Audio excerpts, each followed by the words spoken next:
칠순잔치 말이에요. 안 하는 게 좋을 것 같아요. 뭐, 왜? 아버지 칠순잔치 한다니까 주변에서도 다 말리더라고요. 주변에서 뭐라고 해? 아, 글쎄, 칠순잔치 하면 민폐라고요. 100세 시대에 앞으로 팔순구순도 있는데 칠순부터 챙기냐고 그러던데요. 칠순에는 사람들 초대하면 안 된다잖아요. 아마 어머니, 아버지 친구분들도 안 좋아하실 거예요. 돈도 내고 그래야 하니까. 안 좋아하긴. 지난번에 영배 칠순에 나도 갔다 왔는데. 에이, 그건 그분이 눈치가 없으신 거고요. 맞아요, 아버님. 요새 칠순은 안 하는 게 추세래요. 사람들이 욕해요. 팔순부터 하세요. 오늘 이야기 속 주인공은 67세 강순영 씨입니다. 그리고 그녀의 며느리에 관한 이야기이죠. 강 씨는 남편의 칠순을 어영부영 보내버린 것이 후회됐습니다. 며느리가 하도 부담스럽다고 난리를 치는 바람에 조촐한 식사 한 번으로 끝이 났습니다. 강 씨의 남편에겐 나름 의미가 있던 생일이었는데 말이죠. 하지만 그것뿐이었다면 강 씨는 서운하지도 않았습니다. 그래 놓고는 다음에 손주 돌잔치는 성대하게 준비하는 며느리를 보니 기가 막혔습니다. 아무리 자기 자식이 중요하다지만 그래도 시부모 눈치가 하나도 안 보이는 모양이었습니다. 거기에다가 손주 돌잔치에 친조부모가 돈을 짜게 썼다며 강 씨 부부에게 서운한 기색을 보이는 며느리. 부모의 감정이 어떻건 간에 오로지 자기밖에 모르는 며느리에게 실망한 건 강 씨 부부였습니다. 늦둥이 아들이라 며느리도 어리기에 뭐든 맞춰주려 했지만 도무지 시부모를 위하는 마음이라고는 눈꼽만큼도 없었습니다. 그러면서 시부모에겐 끝도 없이 바라는 며느리에게 이제 강 씨도 뭐든 해주고 싶은 마음이 사라졌습니다. 기분 상한 며느리가 손주를 보여주지 않는다고 하더라도 말이죠. 강 씨는 딸이 하나 그리고 아들도 하나 있었습니다. 딱 10살 터울이 나는 자식들이었습니다. 둘째를 가지려 할 때는 그렇게도 안 생기더니 30대 중반에 뜬금없이 생긴 아들이었죠. 딸은 진작에 결혼해서 큰 손녀가 곧 중학교 입학을 앞두었고 그 밑으로도 손자가 하나 더 있었습니다. 그리고 아들은 결혼한 지 몇 년 되지 않았습니다. 아들이 결혼하고 3년째의 며느리가 아이를 갖게 되었습니다. 아이고, 드디어 생겼구나. 수고했다, 수고했어. 축하해. 강 씨는 며느리와 통화하며 격하게 축하를 해주었습니다. 아들 며느리가 그동안 아이를 갖기 위해 얼마나 노력했는지 알기 때문에 눈물도 찔끔 나올 정도였습니다. 감사해요. 며느리도 울먹거리는 기색이었습니다. 그리고 며느리는 곧장 직장을 그만뒀습니다. 어렵게 가진 아이이기 때문에 몸조심을 해야 한다는 게 그 이유였습니다.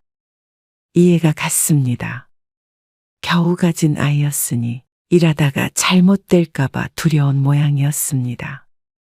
그리고 같은 해에 또 특별한 날이 있었습니다. 엄마, 아빠 칠순 잔치는 꼭 했으면 하는데. 안 그래도 네 아빠한테 그 얘기 했더니 아빠도 은근히 했으면 하는 눈치더라고. 정말? 그런 거 싫다고 하시더니. 그래도 큰일 겪으니까 생각이 달라졌나 보지. 하긴. 나도 그래서 아빠 잔치는 했으면 한 거고. 그래. 그럼 네가 지용이네랑 상의를 잘해서 알아볼래? 알았어요. 내가 통화해 볼게. 그래. 끊을게. 이번 남편의 칠수는 가족들에게 나름의 의미가 있었습니다. 아들이 결혼식을 올리기 2달 전쯤에 남편이 쓰러진 채로 발견된 일이 있었는데 병원에서도 깨어난다고 하더라도 뇌 손상이 있을 수 있다고 했죠. 곧 깨어날 거라고 했지만 며칠 동안 의식이 돌아오질 않아 강 씨는 꼼짝없이 남편을 떠나보내는구나 생각했었습니다. 다들 어느 정도 마음의 준비를 했었다고 훗날 얘기하기도 했습니다. 그래서 아들의 결혼식도 미루네 만회했지만 다행히도 남편이 깨어났죠. 그리고 하늘이 도왔는지 뇌 손상은 없었고 가벼운 후유증만 있었습니다. 그래서 깨어난 뒤에도 한동안 입원해 있었는데 하도 호되게 알아 그런지 지금도 아들의 결혼 사진을 보면 남편만 앙상해서 꼭 해골이 서 있는 것 같았습니다. 어쨌거나 가족들은 다들 아버지가 칠순도 못 지내고 가시는 줄 알았다고 입을 모아 말했습니다. 환갑도 요새는 안 지낸다길래 건너뛰었는데 하마터면 마음에 내내 남을 뻔했습니다. 남편이 워낙 그런 걸 싫어해서 칠순도 잔치는 하지 말고 차라리 팔순에 하자는 말을 여러 번 했었습니다. 그렇지만 깨달은 바가 있었습니다. 건강에는 결코 자만하면 안 된다는 것이죠. 있을지도 모르는 팔순을 기다리며 현재를 미루지 말자 생각했습니다. 그래서 강 씨도 강 씨의 딸도 이번 칠순을 좀 특별하게 보내자 싶었습니다. 가까운 지인과 친척들도 부르고 말이죠. 남편도 뭐하러 그런 걸 하냐는 듯이 얘기는 했지만 결코 싫어하는 기색은 아니었습니다. 그래서 딸이 아들네와 돈을 모아서 잔치를 준비한다고 했습니다. 키울 땐 속 썩이더니 그래도 자식이 둘 있으니까 말년에 호강하네. 든든해. 남편도 기분이 좋은 것 같았죠. 그러던 어느 날이었습니다. 지용이니 여기 밑에 왔는데 문 좀 열어줘. 잠시만요. 아들과 전화를 끊고 잠시 기다리자 아파트 공동 현관문이 열렸습니다. 강 씨의 손엔 큰 쇼핑백이 들려 있었고 그 안엔 반찬통이 5개나 들어가 있었습니다. 모두 다 입덧이 심한 며느리를 위한 것들이었습니다. 감사해요. 그나마 좀 들어가네요. 살이 많이 빠졌어.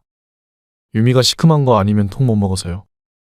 그래서 강 씨가 해온 반찬들도 죄다 식초가 들어간 무침 종류였습니다. 밥을 한 공기 비우고 며느리가 배를 문지르며 말했습니다. 속이 답답해요. 급하게 먹어서 체한 거 아니야? 그건 아니고요. 요즘 자꾸 그래요. 답답하고 우울하고. 임신해서 호르몬 때문에 그런가 싶었습니다. 지난번에도 답답하다는 소리를 했던 것이 기억이 났습니다. 그런데 아들과 며느리가 나누는 대화를 우연히 듣고는 임신 때문에 답답한 게 아니라는 걸 알게 되었습니다. 그래서 진짜 잔치를 하시겠다는 거야? 왜 또 그래? 요새 칠순잔치 하는 사람이 누가 있다고 그래. 돈도 많이 들고 진짜 스트레스야. 어떻게 하느냐에 따라 다르잖아. 좀 작게 하면 되지. 친척들도 부른다며? 그러면 못해도 40명은 되는 거 아니야? 지인들도 오고 그러면 그렇게 될 수도 있겠지. 그럼 적어도 4,500만 원은 드는 거 아니야? 그리고 어떻게 잔치만 해? 거기서 용돈도 드리고 그런 퍼포먼스도 해야 하는 거잖아. 두 집이 나눠낸다고 해도 그게 돈이 얼마야? 지금 오빠 혼자 벌고 있고 애기 태어나면 돈도 더 들 텐데 부담스러워. 그래서 요즘 자꾸 속이 답답하고 그래. 그럼 어떻게 해? 아버지가 원하신다는데. 아버님도 너무하셔. 임신한 며느리한테 축하한다고 용돈 한 푼 안 주셨으면서. 강 씨는 며느리의 말에 너무 놀랐습니다. 딸이 아이를 둘이나 낳았지만 아이를 가졌다고 돈을 준 적이 없기에 전혀 그런 쪽으로는 생각도 못했습니다. 하지만 며느리는 다른 모양이었습니다. 서운하다는 며느리 때문에 심란했습니다. 그리고 며느리의 속이 답답했던 이유가 시아버지의 칠순 때문이라니 더욱 머릿속이 복잡할 수밖에 없었습니다. 그런 며느리에게 전혀 서운하지 않다고 한다면 거짓말이겠지만 며느리의 입장이 이해가 가지 않는 것도 아니었습니다. 아무래도 큰 돈 나가는 것 때문에 걱정인 듯 했습니다. 아들 며느리에겐 아무것도 못 들은 척했지만 강 씨도 며느리와 마찬가지로 고민이 많았습니다. 자식들에게 부담을 줘가면서까지 잔치를 하는 게 과연 맞나 싶어서 말이죠. 엊그제 정숙이도 잔치 어디서 하냐고 물어보더라고. 애들이 어디라고 말 안 해? 아직이요. 하지만 남편의 은근한 기대에 이걸 어떻게 말해야 하나 싶었습니다. 그런데 얼마 뒤에 강 씨의 집으로 아들이 찾아왔습니다. 어쩐 일이야? 드릴 말씀이 있어서요. 무슨 말? 아버지 칠순 잔치 한다니까 주변에서도 다 말리더라고요. 아들이 운을 뗐습니다. 주변에서 뭐라고 해? 남편이 어리둥절해서 물었더니 아들이 대답했습니다. 아, 글쎄. 칠순 잔치 하면 민폐라고요. 100세 시대에 앞으로 8순 9순도 있는데 그 말에 남편의 눈이 커졌습니다. 그리고 강 씨는 아들이 참 능청스럽다고 생각했습니다. 지난 대화를 듣지 못했더라면 강 씨도 남편과 같은 반응이었을 테죠. 아마 어머니 아버지 친구분들도 안 좋아하실 거예요. 돈도 내고 그래야 하니까. 안 좋아하긴. 지난번에 영배 칠순에 나도 갔다 왔는데. 그건 그분이 눈치가 없으신 거고요. 그러자 남편이 그런가 싶은 것 같았습니다. 강 씨는 아무 말 않고 듣고만 있었습니다. 아들 옆에 앉아있던 며느리가 말을 보탰습니다. 맞아요, 아버님. 요새 칠수는 안 하는 게 추세래요. 사람들이 욕해요. 그래? 아들 며느리의 말에 남편도 생각에 잠겼습니다. 그런데 아들이 돌아간 뒤에 남편이 강 씨에게 말했습니다. 그럼 아는 사람들은 부르지 말고 친척들이랑 가족들만 불러서 하자고. 이제는 강 씨도 입을 열지 않을 수 없었습니다. 그게 아니고 여보. 그리고 아들 며느리가 나눴던 얘기를 남편에게 해주었습니다. 칠순잔치를 부담스러워하는 것 같다고 말이죠. 그러니까 남편이 잠깐 말이 없더니 한숨과 함께 입을 뗐습니다. 그러면 뭐하러 해? 나도 별로 안 하고 싶었어. 당신이랑 지선이가 하자고 해서 그런 거지. 결국엔 잔치가 취소되었습니다. 딸은 그래도 작게라도 하자고 했지만 남편이 고개를 저었습니다. 그럼 해외여행이라도 보내드릴게요. 아, 돈 많이 드는데 무슨 해외야. 그래도 다리 안 아프실 때 가보시면 좋죠. 아이고, 됐어. 차라리 그냥 동해바다나 가고 말지. 남편의 말에 딸이 오히려 속상해했습니다. 그리고 의기소침해 보이는 남편 때문에 강 씨도 속이 쓰렸죠. 하지만 결국엔 국내 여행도 미루다 가질 못했습니다. 그때쯤 며느리가 조산기가 있어 온 가족이 비상사태였습니다. 병원에 있대. 집에 오긴 왔는데 누워만 있는 모양이에요. 아이고, 이런 상황에서 무슨 여행이야. 그럼 취소해요? 취소해야지 어떡해. 며느리가 당장 애를 낳을지도 몰라서 누워있다는데 속없이 놀러가. 며느리 서운하게. 당장 이번 주에 출발인데. 어쩔 수 없지 뭐. 병원에서 괜찮다고 했으니 퇴원을 한 것이겠지만 그래도 마음에 걸리는 모양이었습니다. 강 씨는 웬만해선 가려고 남편을 설득했지만 남편이 문제가 아니라 아들놈이 문제였습니다. 그래도 유미가 서운해할 것 같은데요. 괜찮다며? 절대 안정 취해야 한다고 그랬고 또 진통 오면 바로 병원으로 가야 해요. 대기하고 있어야 돼요. 예정일이 안 됐는데 자꾸만 진통이 온다는 며느리와 그런 며느리를 두고 강 씨 부부가 여행을 가면 서운할 거라는 아들. 그 때문에 강 씨 부부는 결국 칠순 여행을 포기해야만 했습니다. 그래서 며느리가 괜찮을 때 가족끼리만 같이 식사를 하기로 했습니다. 못 온대지? 지영이도 못 온다네. 진짜 아무리 그래도 어차피 못 올 거면 차라리 아빠 생신에 모였으면 됐을걸. 올케가 괜찮아질 거라고 미루자고 해서 미뤘더니 결국 생신도 지나고. 유미도 괜찮아질 줄 알고 미룬 거겠지. 며느리는 식사 자리에 참석하지 못했습니다. 그리고 남편의 칠순맞이 식사 자리는 칠순이 며칠이 지난 뒤에 열릴 수 있었습니다. 제가 아빠 임플란트 2개, 그거 해드릴게요. 아무래도 서운했는지 딸이 밥을 다 먹고 남편에게 말했습니다.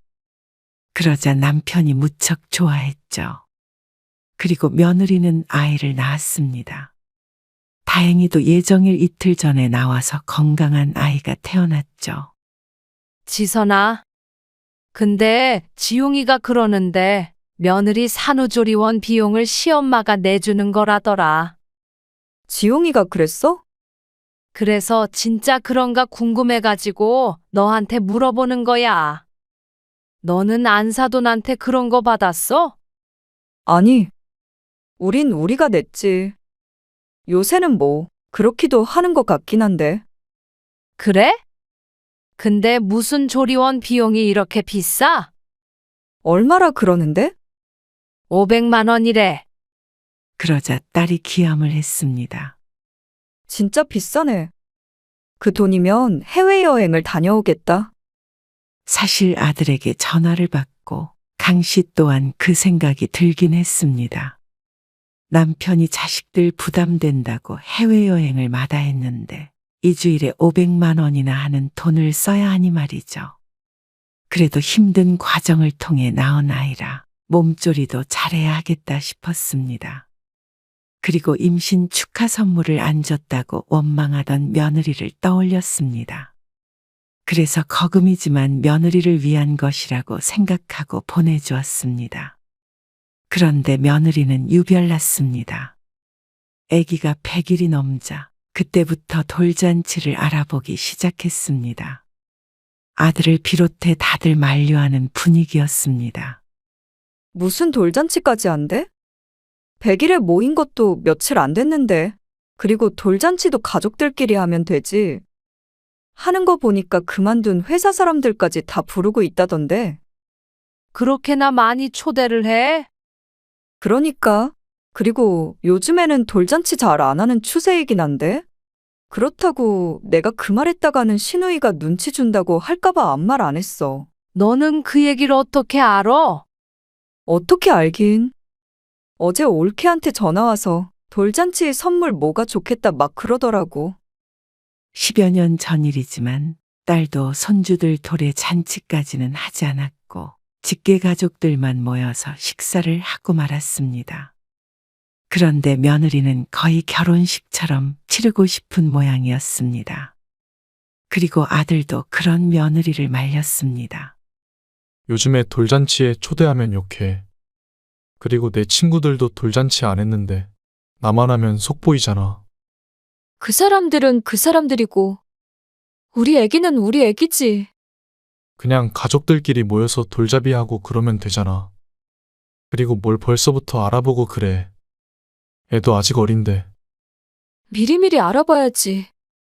그리고 나 너무 서운해. 어떻게 가진 애긴데. 그러면서 며느리는 울고불고 했습니다. 결국 아들은 며느리에게 두 손 두 발 다 들었습니다. 강 씨는 거기에서부터 기분이 조금 상하기 시작했습니다. 며느리가 하려는 돌잔치의 규모가 상상 이상이었습니다. 그만둔 직장의 동료들도 초대를 한다는 게 농담이 아니었던 것 같았습니다. 첫 아이라 애틋하니 이해하자 싶으면서도 시아버지 칠수는 그렇게 돈이 어쩌고 하며 부담스럽다고 그러더니 돌잔치는 200으로 될 문제가 아닌 듯 했습니다. 뭐? 호텔에서 한다고? 아니요. 유미가 그러자고는 하는데요. 그건 좀 힘들 것 같아요. 너무 비싸서. 그래서 어디서 한다는 거야? 대관 예약하고 왔는데 가격이 좀 되긴 해요. 대관료도 비싸고 식대가 1인에 8만 원이라고 했습니다. 그 말에 입이 떡 벌어졌습니다. 1인에 8만 원짜리 식사라면 오는 사람도 부담스러워 오지 못할 것 같았습니다. 보통 이런 식으로 성대하가 돌잔치를 하나 싶었습니다. 하지만 주위에 물어보아도 그 정도로 제대로 치른 사람이 별로 없었습니다. 그렇지만 고집 센 며느리는 주변 반응은 아랑곳하지 않고 밀어붙였습니다. 무조건 그렇게 해야 한다고 했습니다. 그래서 그런지 막상 당일에는 손님이 많지 않았습니다. 우려했던 일이 벌어진 것이었습니다. 연예인 시상식처럼 드레스를 차려입고 있던 며느리가 시무룩한 표정을 지었습니다. 가슴이 푹 파인 옷에 강 씨조차 눈을 어디다 둬야 할지 몰랐습니다. 그래도 그토록 원하던 돌잔치라 그런가 며느리는 곧 기분이 들떴습니다. 엄마 반지 해왔어? 반지랑 팔찌. 너 때랑 똑같이 했지. 지금이 훨씬 비싸지? 딸의 말처럼 순금 돌반지와 팔찌를 하느라 상당한 돈이 들었습니다. 손주를 한 번 더 봤다가는 집안 기둥뿌리 하나를 뽑아야 할지도 모르겠다. 남편의 말이 농담처럼 들리지 않았습니다. 반지와는 또 따로 축의금을 준비했기 때문이었습니다. 그렇다고 조금 줄 수도 없었습니다. 강 씨와 남편의 밥값만 하더라도 15만 원이 넘으니 말이죠. 그런데 그게 끝이 아니었습니다. 올케가 사회자도 무슨 연예인을 섭외한다는 거 겨우 말렸대. 옆에 앉아있던 딸이 속삭였습니다.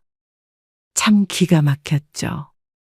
자자, 우리 주인공 진환이가 첫 통장을 만들 수 있도록 여러분들이 조금씩 도와주셔야 해요. 사회자의 말이 무슨 말인지 몰라 강 씨는 고개를 갸우뚱했습니다.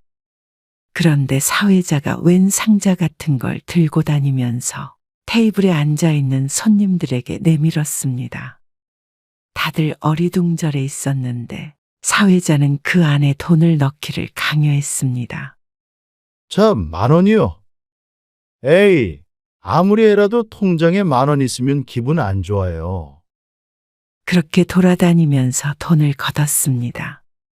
다들 황당해하면서도 공개적으로 지목을 하니 거부할 수가 없었습니다.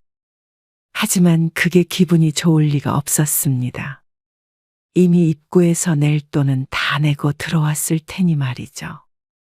요즘 돌잔치 문화가 참 이상하다 싶었습니다. 자, 우리 진환이 친할머니이십니다. 다들 박수 주세요.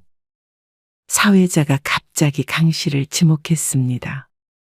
그리고 사회자가 내미는 상자에 얼떨결에 현금 5만 원을 꺼내서 넣었습니다. 그러자 사회자가 놀리듯 말했습니다.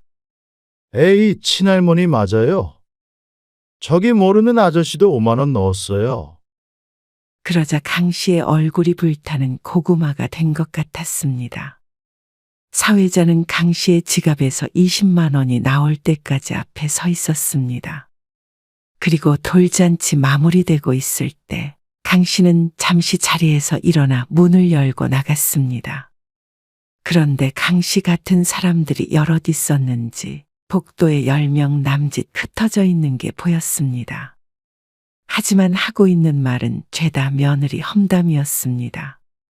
강 씨와 눈이 마주치자 그제서야 입을 다물었습니다. 한숨이 절로 나왔습니다. 도망치듯이 그 자리를 벗어나 화장실에 갔다가 나오니 다들 자리에서 식사를 하고 있었습니다. 구석에 있던 아들 며느리에게 다가가자 며느리가 울상을 지으며 말했습니다. 왜 이것밖에 안 왔지? 너무 속상해. 인원 못 채워서 우리가 메꿔야 해. 약속되어 있던 인원이 다 오질 않아서 식사 비용을 아들네 돈으로 일부 충당해야 한다고 했습니다. 그래서 아들의 표정도 좋지 않았죠. 그래도 탈 없이 끝났잖니? 강 씨도 기분이 좋지 않은 부분들이 많았지만 좋은 날 괜히 싫은 소리 하지 말자 싶어서 웃으며 아들 며느리를 달랬습니다. 이렇게 마무리하고 얼른 식사만 하고 헤어지고 싶었습니다. 하지만 그런 강 씨의 마음은 아는지 모르는지 며느리의 화살은 강 씨에게 향했습니다. 어머님한테도 서운해요. 뭐? 나? 네. 자신에게 서운할 일이 뭐가 있나 싶었습니다. 남들은 친손주 돌에 반지랑 팔찌만 하지 않아요. 축의금도 냈어. 다들 아무리 못해도 1,000만 원씩은 줘요. 외손주도 아니고 친손주인데 이 말에 같은 공간에 있던 여럿이 기가 찬 웃음을 내뱉었습니다. 그중 하나는 강 씨의 딸도 있었습니다. 시누이가 듣고 있는데 친손주 외손주를 논하는 게 참 철이 없다 싶었습니다. 그리고 그 말의 내용도 황당하긴 마찬가지였습니다. 1,000만 원이라니. 다들이 누구인지는 모르겠지만 주변에 부자들밖에 없는 모양이었습니다. 며느리 산후조리원 비용부터 돌까지 강 씨가 쓴 돈을 합치면 그 근처 정도는 갈 것 같았습니다. 하지만 며느리가 말하는 건 그게 아니었습니다. 계속 투덜투덜하는 며느리의 말을 들어보니 순금의 무게도 부족했고 축의금 금액도 부족했고 첫 통장 만들 용돈을 낼 때도 20만 원이면 적다고 했습니다. 귀한 손주에게 왜 그렇게 짜게 구냐는 식으로 얘기하는 며느리의 말을 일그러진 표정으로 바라보던 강 씨가 참다 못해 입을 열었습니다. 이 정도 해줬으면 됐잖니. 그러자 며느리가 눈을 동그랗게 떴습니다. 언짢아 하는 시어머니를 이해하지 못하겠다는 표정 같았습니다. 양심이 있으면 그걸로 부족하다고 못하지. 어머님, 저는 그게 아니고요. 제가 가지고 싶은 게 아니고 우리 진환이가 이제 돌된 애가 뭘 안다고 그러는 거야? 다 애미 욕심이지. 그러자 며느리가 상처 입은 표정으로 바라보았습니다. 내가 더 이상은 못 참겠다. 설마 아니 돈 가지고 불만이 있을 줄은 꿈에도 몰랐어. 그런 속내도 모르고 강 씨는 속상해하는 며느리를 달래는 말까지 했습니다. 어쩜 이런 바보가 있나 자책했습니다. 사돈은 얼마나 내셨기에 너는 사돈한테도 돈 부족하단 소리 했니? 도대체 안사돈은 얼마나 했는지 궁금할 지경이었습니다. 그러자 며느리가 변명하듯이 말했습니다. 어머님, 아버님한테는 우리 진환이가 친손주니까 그놈의 친손주 타령은 친손주든 외손주든 중요한 게 아니고 받은 걸로 고맙게 생각해야지. 그러는 너희는 아들 며느리로서 얼마나 해줬길래 그래? 네? 이 말은 안 하려고 했는데 너 하는 거 보니까 도저히 말을 안 할 수가 없어. 네 시아버지 칠순 잔치는 그렇게 부담스러워서 가슴이 답답하다고 생난리를 쳤잖아? 생난리라니요. 저 그때 임신해서 그래서 여행 한번 제대로 못 가고 지용이 아빠 칠순 어영부영 지나갔잖아. 너희야말로 칠순에 따로 용돈을 드리기라도 했니? 순전히 며느리가 바꿔놓은 계획이었습니다. 남편은 며느리 부담 주기 싫다며 잔치도 해외여행도 마다했습니다. 그런데 정작 힘들다던 며느리가 돌잔치를 이렇게 할 생각을 할 줄은 몰랐습니다. 게다가 시부모가 주는 돈이 적다고 불평까지 한다는 건 어이가 없는 걸 넘어섰습니다. 그래도 아들 며느리 예쁘다고 여기까지 와서 축하해줬더니만은. 엄마, 여기서 이러지 마시고요. 하나둘 강씨 일행을 바라보기 시작했습니다. 지용이 너도 할 말 없어. 둘이 아주 그냥 똑같아. 강씨가 말리는 아들을 보며 차갑게 대꾸했습니다. 그래. 나도 이럴 생각 없다. 강씨는 바로 옆 선물들이 전시돼 있는 테이블 위를 살펴보다가 자신이 선물한 반지와 팔찌를 발견하고는 얼른 집어들며 말했습니다. 마음에 안 찬다니까. 이건 내가 다시 가져갈게. 어머님, 엄마, 그리고 축의금 받은 걸 넣어놓은 가방을 또 낚아챘습니다. 돈도 이 정도 줄 바에는 안 주는 게 낫지.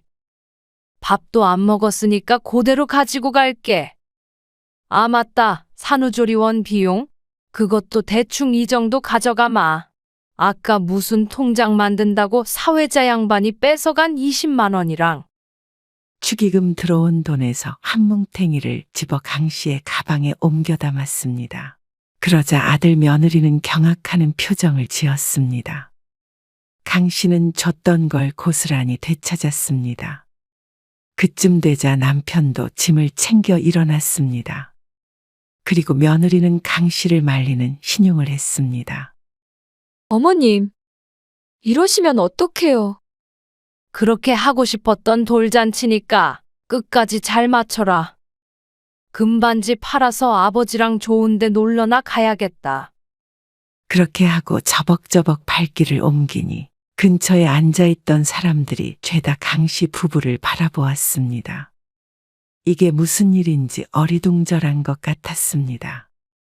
강씨는 사람들 시선은 신경 쓰지 않고 나와버렸습니다. 뭘 그렇게 씩씩대?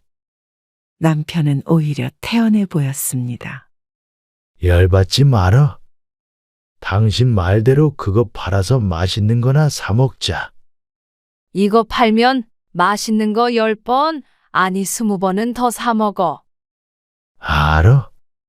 이제 자식 그만 신경 쓰고 살자는 말이야. 남편도 말은 안 했지만 당사자이기 때문에 서운함은 강씨보다 클 것이었습니다. 집으로 돌아오는 길에 아들 며느리가 번갈아가며 전화를 해댔습니다. 그 중에는 딸의 메시지도 있었습니다. 통쾌했다는 반응이었죠. 아들 며느리가 뭐라고 변명하든 들을 마음이 사라졌습니다. 그러게 진작 잘하지. 왜 이제 와서 그게 아니네 어쩌네 하는지 몰랐습니다. 강 씨는 자식에게 물은 사람이었지만 그것도 한두 번이었습니다. 자식이라 그냥 넘어가는 것도 정도가 있었죠. 그래서 그날 이후로 강 씨는 아들 부부와 멀리 지냈습니다. 그런데 강 씨의 아들과 며느리는 강적이었습니다. 곧이어 둘째 소식을 알려왔습니다. 첫째가 그렇게 힘들게 생겼었는데 둘째는 어째서 금방 생긴지 몰랐습니다. 대면대면 지내는 동안 병원 다녔는지 어쨌는지 강 씨는 알지 못했습니다. 궁금해하지도 말자 생각했죠. 하지만 아들 며느리가 제 발로 찾아왔습니다. 또 입덧 때문에 유미가 진환이 보기도 힘들고요. 그래서 육아를 도와달라는 말이었습니다. 이제는 웃음이 나왔습니다. 이러면 강 씨가 당연히 도와줄 거라고 생각한 듯 했습니다. 정말 처음부터 끝까지 자신들밖에 모르는 것들이었습니다. 그래 놓고는 어째서 자식 노릇을 그렇게 싫어하는지. 이런 모렴치한 놈을 낳고 미역국을 먹었나 싶었습니다. 미역이 아까웠습니다. 내가 왜 봐줘? 행여나 친손주 어쩌고 하지 말어라. 강 씨는 더는 들어보지도 않고 거절했습니다. 그러자 며느리는 서운하다고 난리였습니다. 너희가 좋아서 낳아놓고는 왜 그 책임을 부모한테 떠넘겨? 육아 문제만이 아니었습니다. 조부모이기 때문에 손주를 위해선 뭐든 해야 한다고 생각하는 것 같았습니다. 아직 돌잔치에 앙금이 남아있는 강 씨에게 할 부탁은 아니었습니다. 어머님 친손주인데 얼굴도 보기 싫으시다는 거예요? 얼굴 안 보여주면 말지, 뭐. 강 씨는 그대로 아들 며느리를 돌려보냈는데 가면서도 서운하다며 말이 많았습니다. 그런데 서운한 건 이제부터가 시작이었죠. 그렇게 며느리가 둘째를 낳았는데 강 씨는 아무것도 하지 않았습니다. 땡전 한 푼 주지 않았고 손주 구경한다며 찾아가지도 않았습니다. 아무것도 하지 않자 며느리는 섭섭하다며 울었습니다. 어떻게 이러실 수가 있으세요? 용건은 그게 끝이야? 지금 내가 좀 바쁘거든. 이만 끊자. 강 씨는 더는 며느리의 말에 휘둘리지 않았습니다. 며느리 불편할까봐, 부담스러울까봐 한마디 하는 것도 그렇게 신경을 썼었는데 다 부질없었습니다. 아무리 시부모가 노력해도 며느리에게는 늘 불만족스러웠습니다. 시부모라고 늘 며느리 눈치만 보며 살 수 없었습니다. 해줘도 해줘도 끝이 없는 사이였습니다. 이제는 그럴 필요성을 느끼지 못했습니다. 애 봐달라는 부탁도 거절하고 둘째 손주 잔치하자는 말도 거절하고 강씨 부부는 여행이나 다녔습니다. 손주들한테 들어가는 돈으로 차라리 우리에게 쓰자고 다짐하니 할 수 있는 것도 많았고 여유로웠습니다. 그러니까 아들 며느리가 단골 멘트를 했습니다. 섭섭해요. 우리가 나이 들어서 언제 너희한테 돈 한 푼이라도 달라 그러니? 여행 간다고 경비를 달라 그러냐? 그러니까 너희도 우리한테도 아무것도 바라지 말어라. 너희는 내 칠순도 챙기지 말고 우리 팔순 구순 다 신경 쓰지 말어. 나도 돌잔치고 뭐고 신경 안 쓰고 살 테니까. 그럼 서로 서운하거나 부담스러울 일도 없잖아. 아들 며느리는 뒤늦게 오해를 풀겠다고 사과했습니다. 하지만 이미 기차는 떠났습니다. 안타깝지만 다음 기차는 없었죠. 부모 생각하지 않은 자식은 강씨도 필요 없었습니다. 더는 마음에 두지 않았습니다.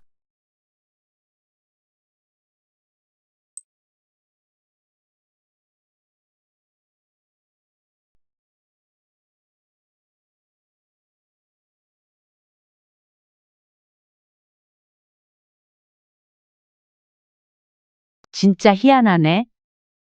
뭐가 희한해? 아버지는 그 많은 돈을 어떻게 이렇게 감쪽같이 숨기셨지. 엄마한테 주지도 않고. 하여간 아버지는 좀, 돈 생각은 나중에 하면 안 되냐? 때 되면 나올 거 아니냐? 돈에 발이 달린 것도 아닌데 때 됐다고 저절로 나와요? 너는 왜 돈 얘기만 해? 엄마, 너는 돈밖에 모르는 것 같아. 네 아버지 돌아가신 건 안 슬프냐? 아무리 그래도 지 아버지가 돌아가셨는데 그저 돈. 어디 한번 찾을 수 있으면 찾아봐라. 엄마, 혹시 찾았어요? 너 혹시나 유산 바라는 거면 번지수 잘못 찾았다. 진작 주인 찾아갔어. 오늘 이야기 속 주인공은 59세 황현정 씨입니다. 그리고 그녀의 친정어머니에 관한 이야기이죠. 황 씨는 친정어머니 때문에 배신감에 치를 떨었습니다. 아버지가 살아생전 꼭 쥐고 있었던 현금의 행방을 황 씨는 애타게 찾아 헤맸었습니다.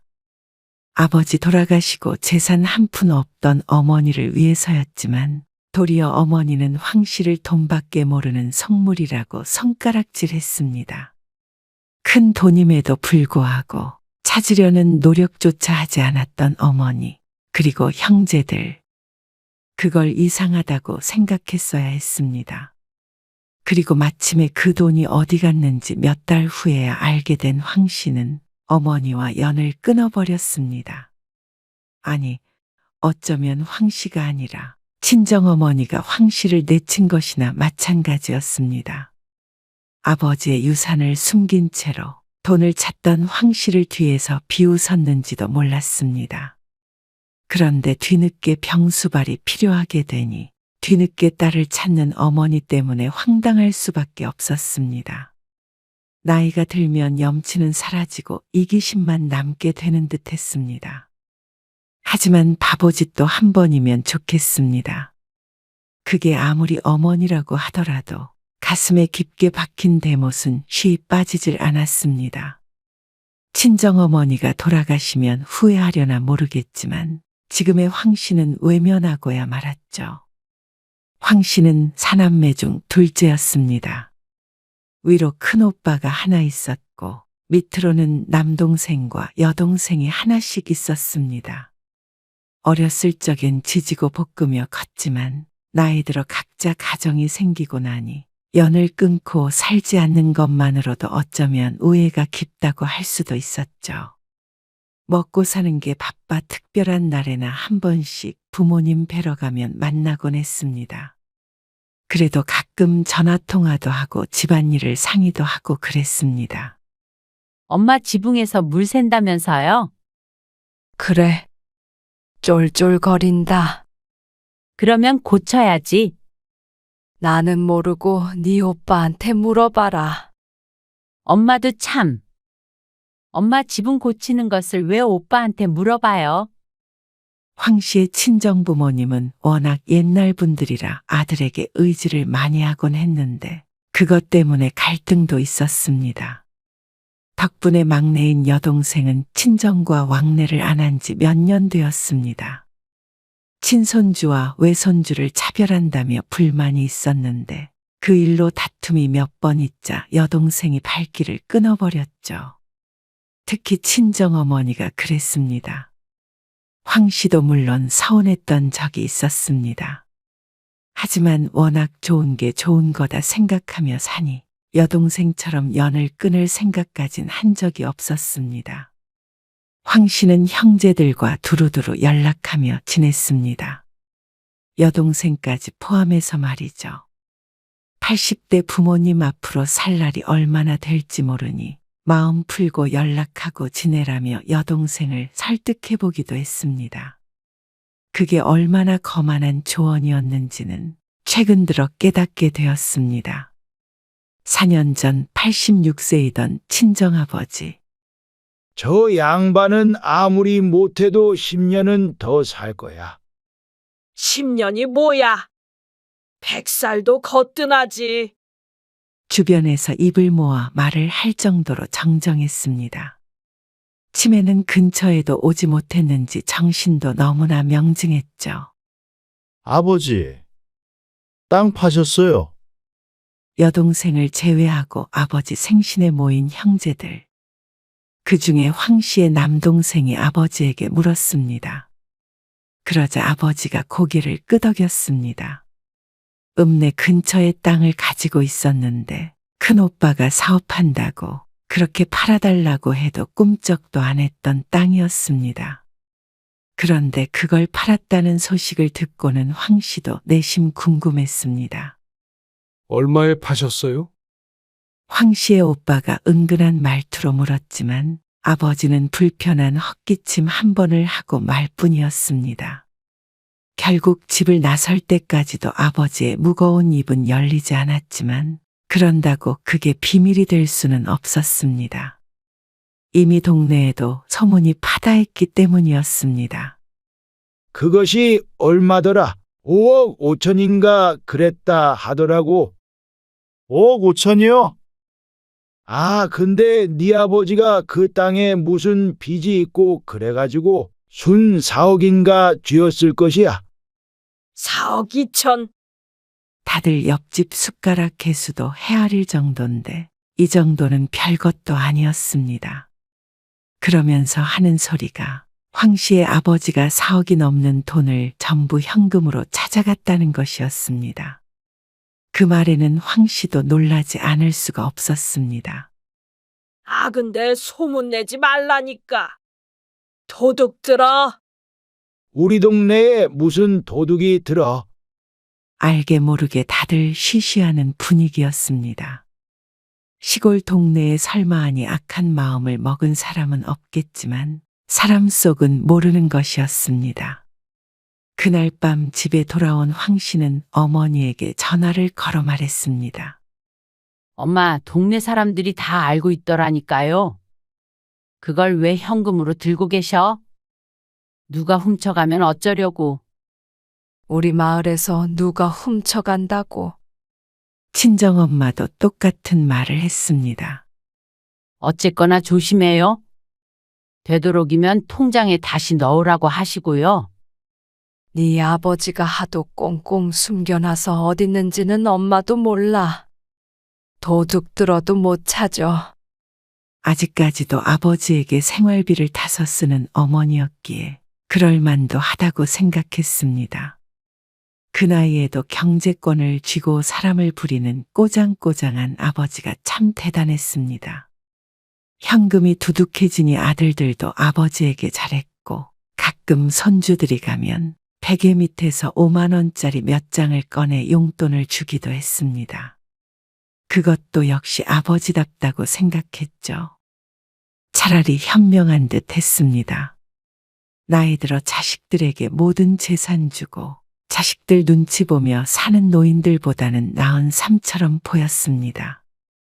그리고 2년 정도가 흐른 어느 날 10년은 더 살 줄 알았던 황 씨의 친정아버지가 갑자기 돌아가셨습니다. 연정이냐? 네, 엄마. 이 시간에 무슨 일이세요? 지금 구급차 불렀어. 어머니의 말에 뿌옇던 머릿속에 번쩍하고 불이 켜졌습니다. 구급차는 왜요? 무슨 일 있으세요? 얼른 몸을 일으키며 묻자 어머니의 여상스러운 대답이 돌아왔습니다. 네 아버지가 몸이 좀 불편한 것 같다고 구급차 좀 부르라고 해서 기다리고 있어. 근데 왜 그렇게 차분해요? 어디 안 좋으신 거 아니에요? 아냐, 내가 보기엔 말짱해. 근데 숨 쉴 때 불편하다고 그러시네. 그 말에 황 씨는 마음을 조금 놓을 수 있었습니다. 네 아버지 지금 옆에서 병원비 낸다고 돈 세고 계셔.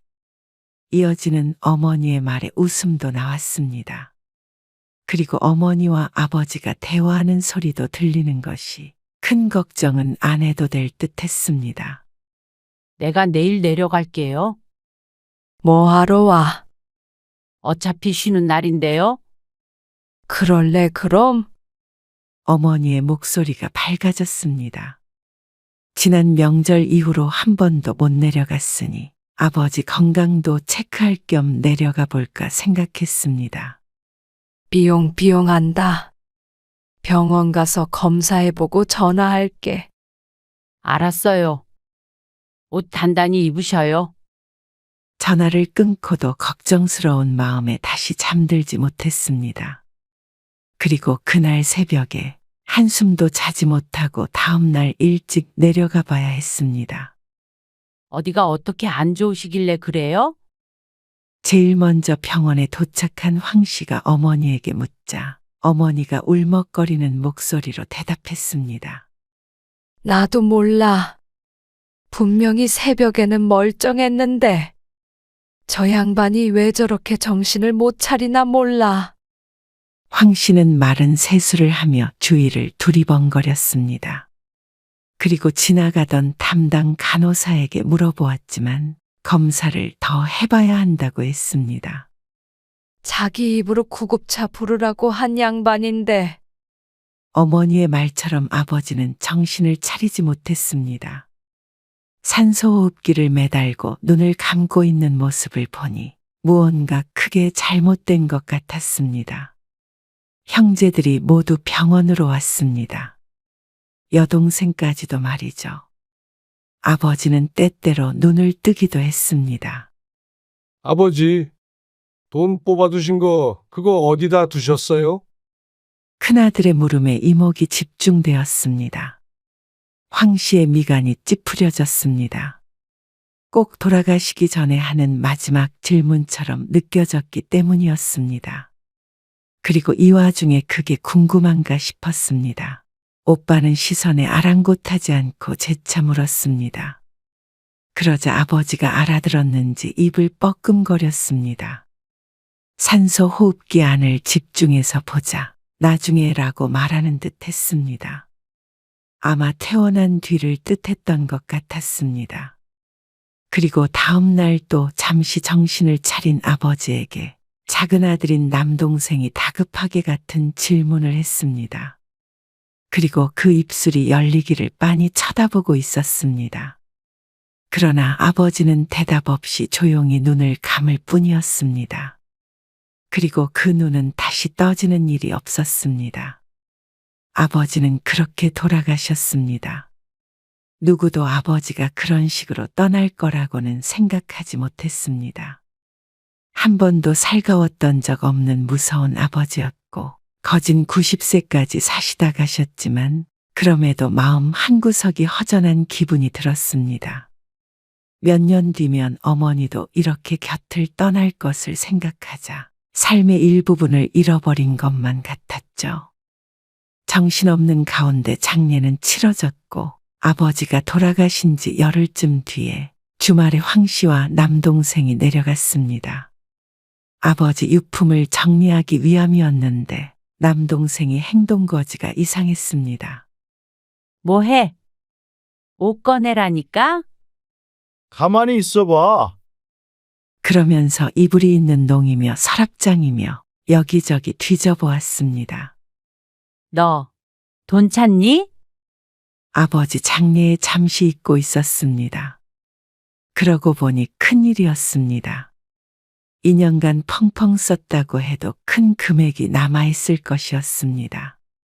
그리고 아버지가 돈을 펑펑 쓰는 사람도 아니었습니다. 그렇다면 아무리 못해도 3억 이상은 어딘가에 숨겨져 있을 것이 분명했습니다.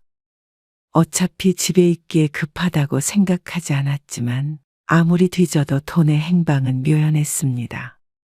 나도 모른다니까 그러네. 네 아버지가 나한테 그런 거 말할 위인이야?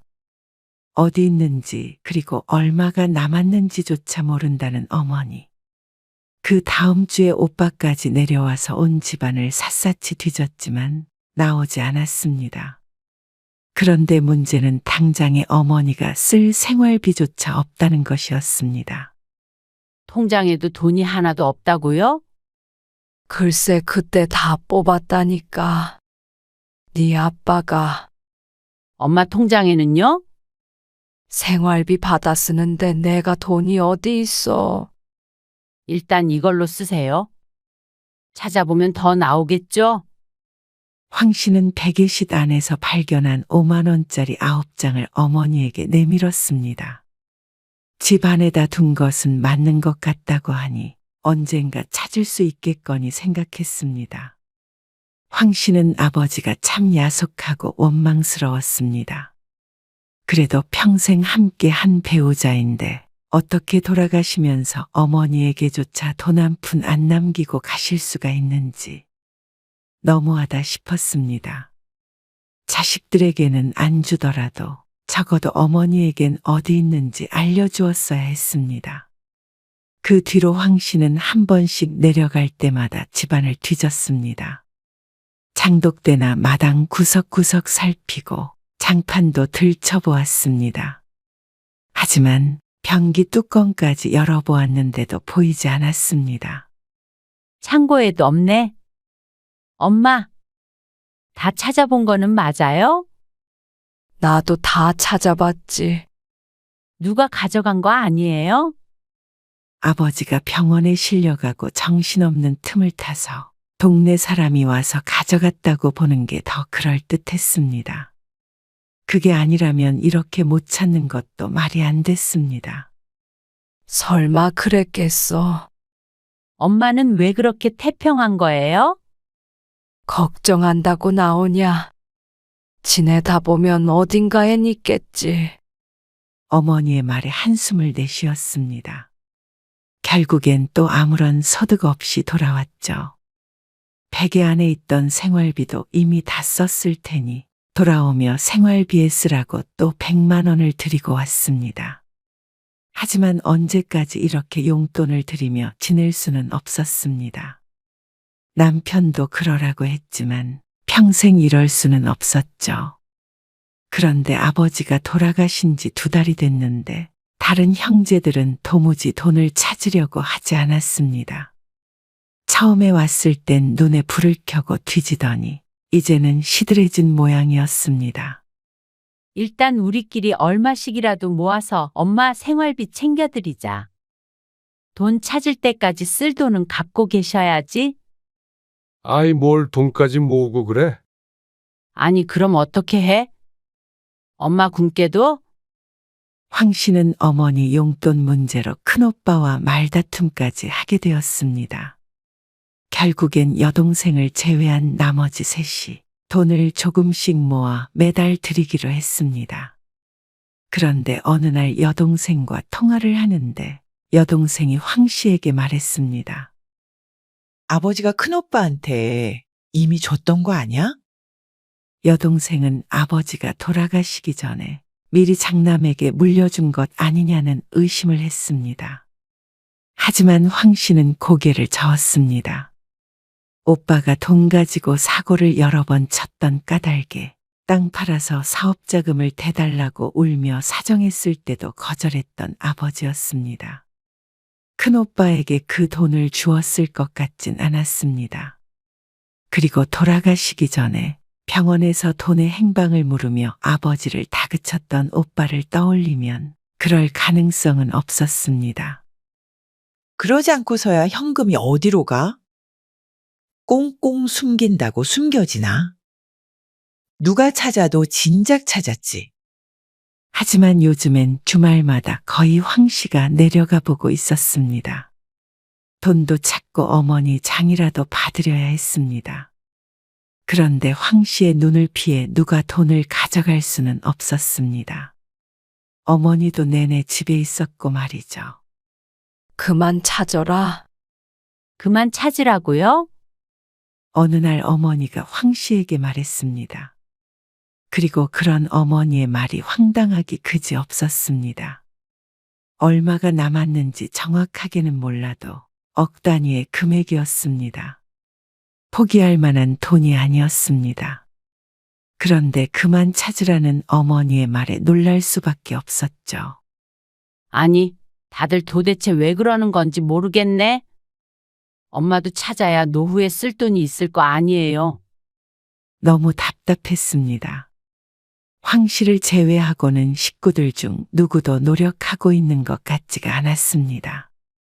누구 때문에 이러고 있는데 그만두라는지 어머니마저 원망스러웠습니다. 없는 걸 어떻게 하냐? 그리고 형제들은 오히려 황 씨를 이상한 사람 취급했습니다. 너는 아버지 돌아가신 게 슬프지도 않냐? 왜 자꾸 돈 타령이야? 기가 막혀 말도 나오지 않았습니다. 그 돈을 자신의 몫이라고 생각해 본 적도 없었습니다. 곧 90대는 친정어머니가 쓰고 돌아가셔야 한다고 생각했습니다. 연세가 있으니 언제 어떻게 될지 모르고 혼자 시골에 있는 것도 불안하고 돈 한 푼 없이 지내는 것도 안쓰러웠습니다. 이래저래 신경이 쓰이니 그거라도 찾아줘야겠다 싶어서 이렇게 애를 쓰고 있는 것이었습니다. 그 때문에 최근에는 신경성 위염이 생겨 병원에도 들락날락 해야 했습니다. 그런 속은 모르고 돈돈거리냐며 황 씨를 비난하는 형제들과는 사실 대화도 하고 싶지 않았습니다. 그러는 자신들은 어머니가 어떻게 지내는지 신경이나 쓴 적이 있는지 물어보고 싶었습니다. 오빠는 엄마 식사는 제대로 하는지 들여다 본 적이나 있어? 설마 혼자 있다고 식사를 못 하시겠냐? 무슨 돈으로 식사를 하는데? 오늘 생활비 얼마 남아 있었는 줄이나 알아? 주머니에 29,000원 있었어. 네가 아도 난리쳐서 매달 용돈 드리잖아. 그래도 목돈이 있어야 할 거 아니야? 불안해서 어떻게 살아? 그래서 결국 시골집을 담보로 대출을 받게 되었습니다. 아버지 명의로 되어 있던 것이 어머니와 형제들 앞으로 오게 되었는데 모두의 동의하에 3천만 원을 받아 어머니에게 주었죠. 이자는 내가 갚을게. 어쩐 일인지는 몰라도 큰오빠가 이자를 갚겠다고 했습니다.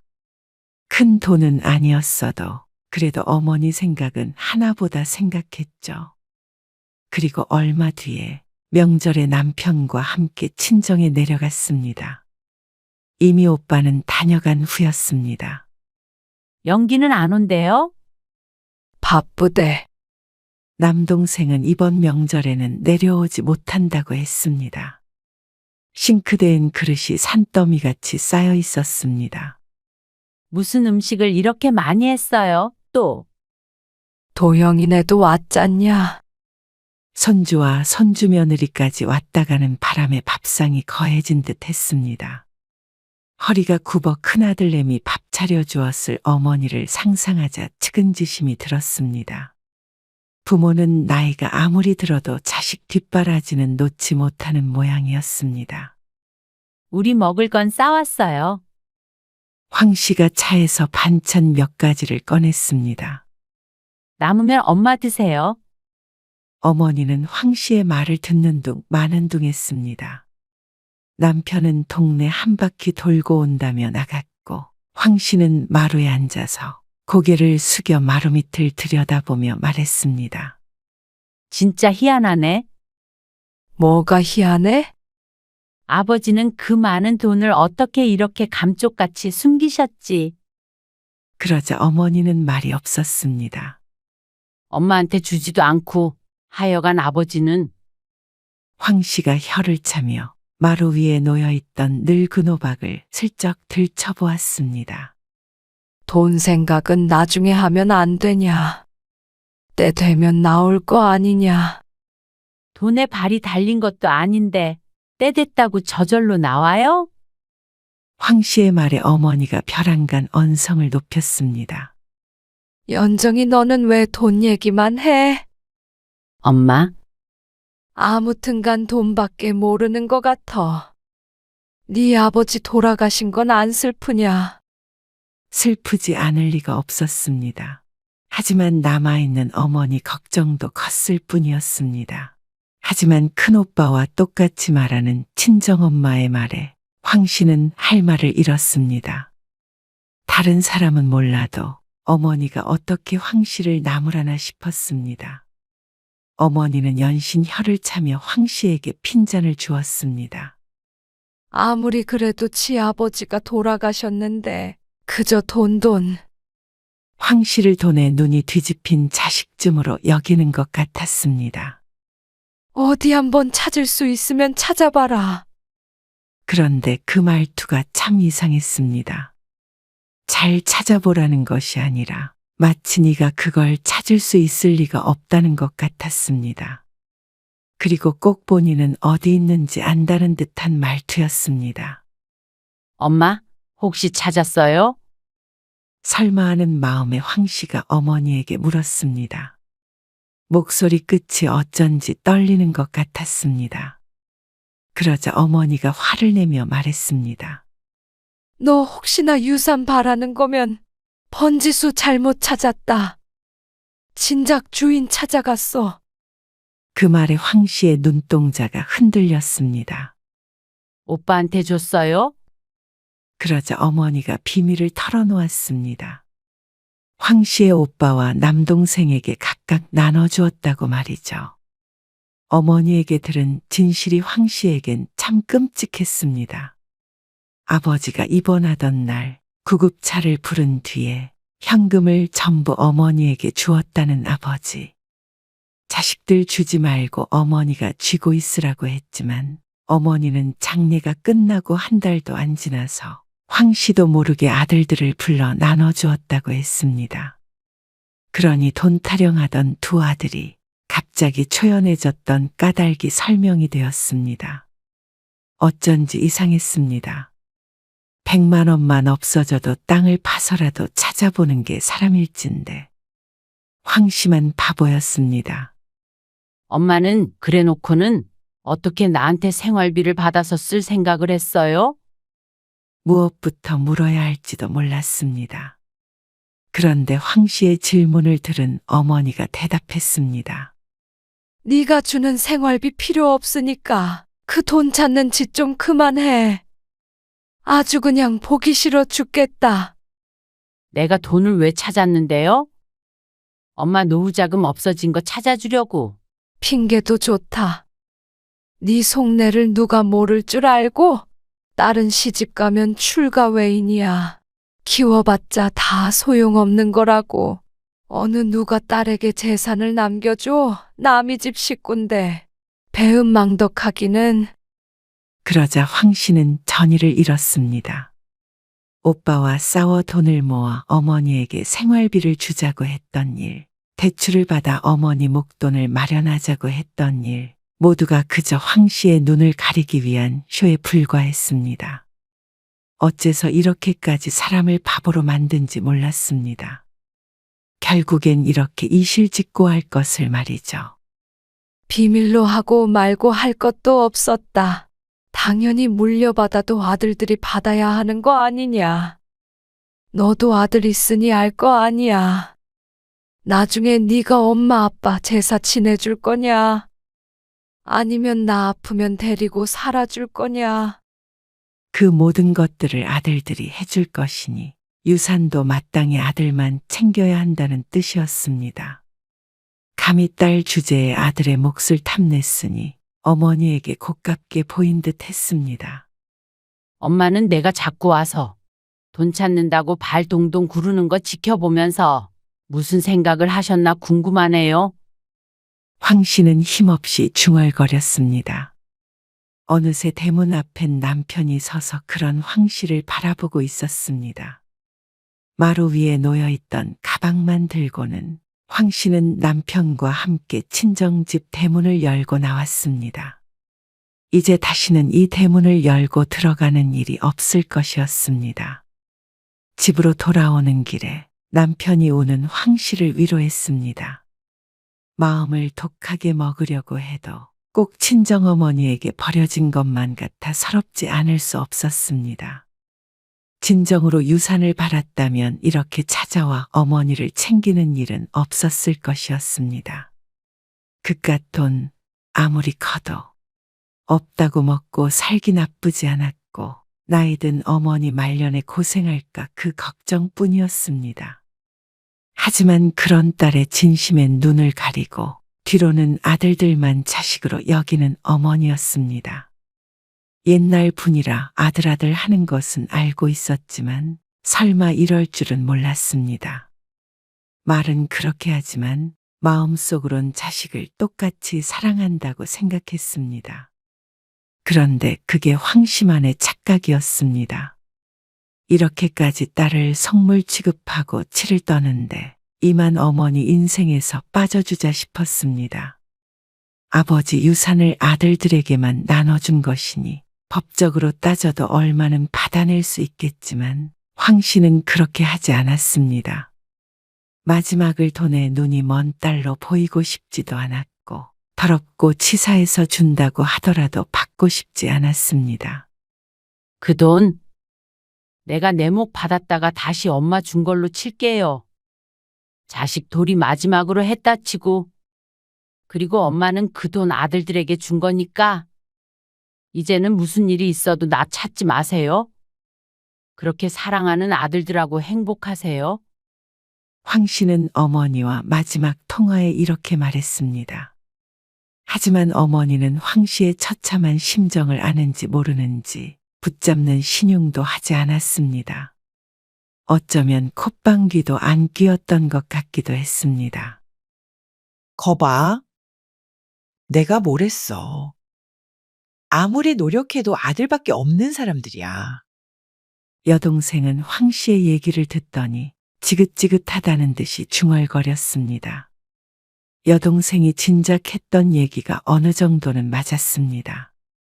큰오빠가 벌써 챙겼을 거라는 말을 안 믿은 황 씨의 잘못이었습니다. 어쩌면 매정해 보였던 아버지가 더 공명정대한 사람이었던 것 같았습니다. 자식들 주지 말고 어머니 보고 가지고 있으라고 한 것에는 서운한 마음이 조금도 없었습니다. 그게 맞다고 생각했죠. 하지만 그걸 딸 몰래 아들들에게 챙겨주고 몇 달간이나 딸이 혼자 헛수고를 하게 만든 어머니는 도저히 이해할 수가 없었습니다. 아마 죽을 때까지 그럴 것 같았습니다. 그래서 이번 통화를 마지막으로 황 씨는 지난 2년간 친정은 없다고 생각하고 살았습니다. 어머니와 공범이었던 남자 형제들과도 연락을 끊었습니다.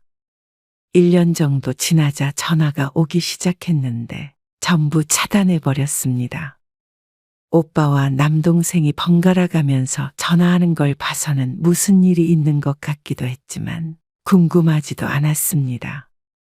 그리고 얼마 전 처음으로 어머니에게 전화를 받게 되었습니다. 2년 만에 휴대폰에 뜬 이름이었습니다.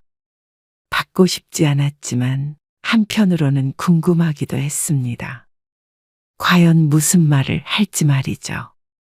너는 엄마가 죽었는지 살았는지 궁금하지도 않냐? 전화를 받자마자 들려온 말이었습니다. 친정엄마의 나이가 올해 87세였습니다. 하지만 어쩐지 돌아가시지 않았을 거라는 생각은 했습니다. 무슨 일로 전화하셨어요? 황 씨가 퉁명스럽게 대답했습니다. 그러자 어머니의 입에선 기나긴 이야기가 흘러나왔습니다.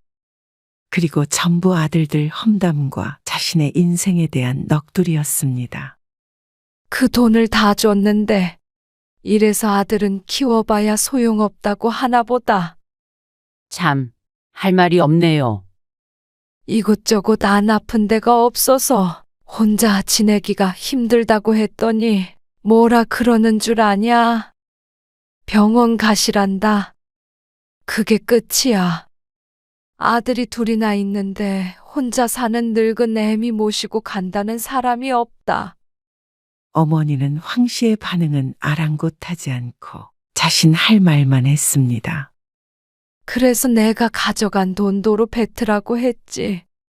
그랬더니 둘이 똑같이 나 몰라라 한다. 이래서 네 아버지가 자식들 주지 말고 꼭 쥐고 있으라고 했나 보다. 그때 그 말을 들었어야 했는데. 엄마? 그래서 왜 전화하신 거예요? 황 씨가 어머니의 말을 끊고 물었습니다. 그러자 어머니가 뻔뻔하게 대꾸했습니다. 그래도 네가 장녀잖아. 엄마를 딸이 안 챙기면 누가 챙기냐. 참 염치 없는 말이었습니다. 그렇게 비난하고 외면할 때는 언제고 이제 와서 아프고 돈 없으니 딸을 찾는지 몰랐습니다. 차라리 끝까지 비밀로 했었다면 불쌍한 우리 엄마 내가 돌아가실 때까지 챙겼겠죠. 하지만 그렇게 모진 말로 상처를 줬으니 이미 되돌아갈 수는 없었습니다. 엄마, 나는 자식들이 다 했어요. 내 목 엄마 줬고, 그거 아들들에게 준 건 엄마예요. 그러니까 이번엔 엄마가 번지수 잘못 찾으셨어요. 속물 같고 배은망덕한 딸한테 병수발 시키지 마시고요. 아들한테 연락하세요. 둘이나 있잖아요. 그 사람들도 받은 게 있으니까 양심이 있으면 돕겠죠. 물론 양심이 없을 수도 있겠지만요. 연정아, 너 저번에 내가 했던 말 때문에 그러냐? 지난 일이 뭐가 중요하냐? 2년 전 일을 이틀 전 일처럼 말하는 어머니. 어머니에게는 별거 아닌 일인 듯 했습니다. 미안하다. 근데 살다 보면 부모 자식 간에도 섭섭한 게 있는 법이잖냐. 근데 그거 하나하나 어떻게 다 따지면서 사냐. 그래도 부모라고 하나 남았는데 이렇게 남처럼 살면 네 맘도 편하겠니? 엄마 외면하고 발 뻗고 잠이 오겠어. 나 좀 너희 집으로 데리고 가라. 지난 2년간 저 무척 잘 지냈어요. 발도 잘 뻗고 잤고요. 그리고 외면한 건 제가 아니라 엄마인 거 아시잖아요. 저희 집이요? 저는 엄마한테 바라는 거 하나 없어요. 유산도요. 그러니까 엄마도 저한테 아무것도 바라지 마세요. 아니, 딸은 없다고 생각하고 사셔요. 황 씨는 그러고 전화를 끊었습니다. 그리고 한참을 앉은 자세 그대로 생각에 빠져 있었습니다. 남편이 부를 때까지 얼마나 시간이 흘렀는지도 몰랐습니다. 남편이 걱정하며 말을 걸었습니다. 나 괜찮아. 남이 아니기에 당장 훌을 털어버리고 일어나는 건 어렵겠지만 더는 부질없는 생각은 하지 않기로 했습니다. 부모 자식 사이도 이렇게 끝이 날 수가 있었습니다. 그리고 먼저 끈을 놓은 건 어머니였으니 죄책감을 가질 필요도 없었습니다. 아들이 둘이나 있으니 황 씨의 걱정까진 필요하지도 않을 것이었고 말이죠. 황 씨는 자신의 인생이나 잘 살아보자 싶었습니다. 내 가족만 생각하면서 행복하게.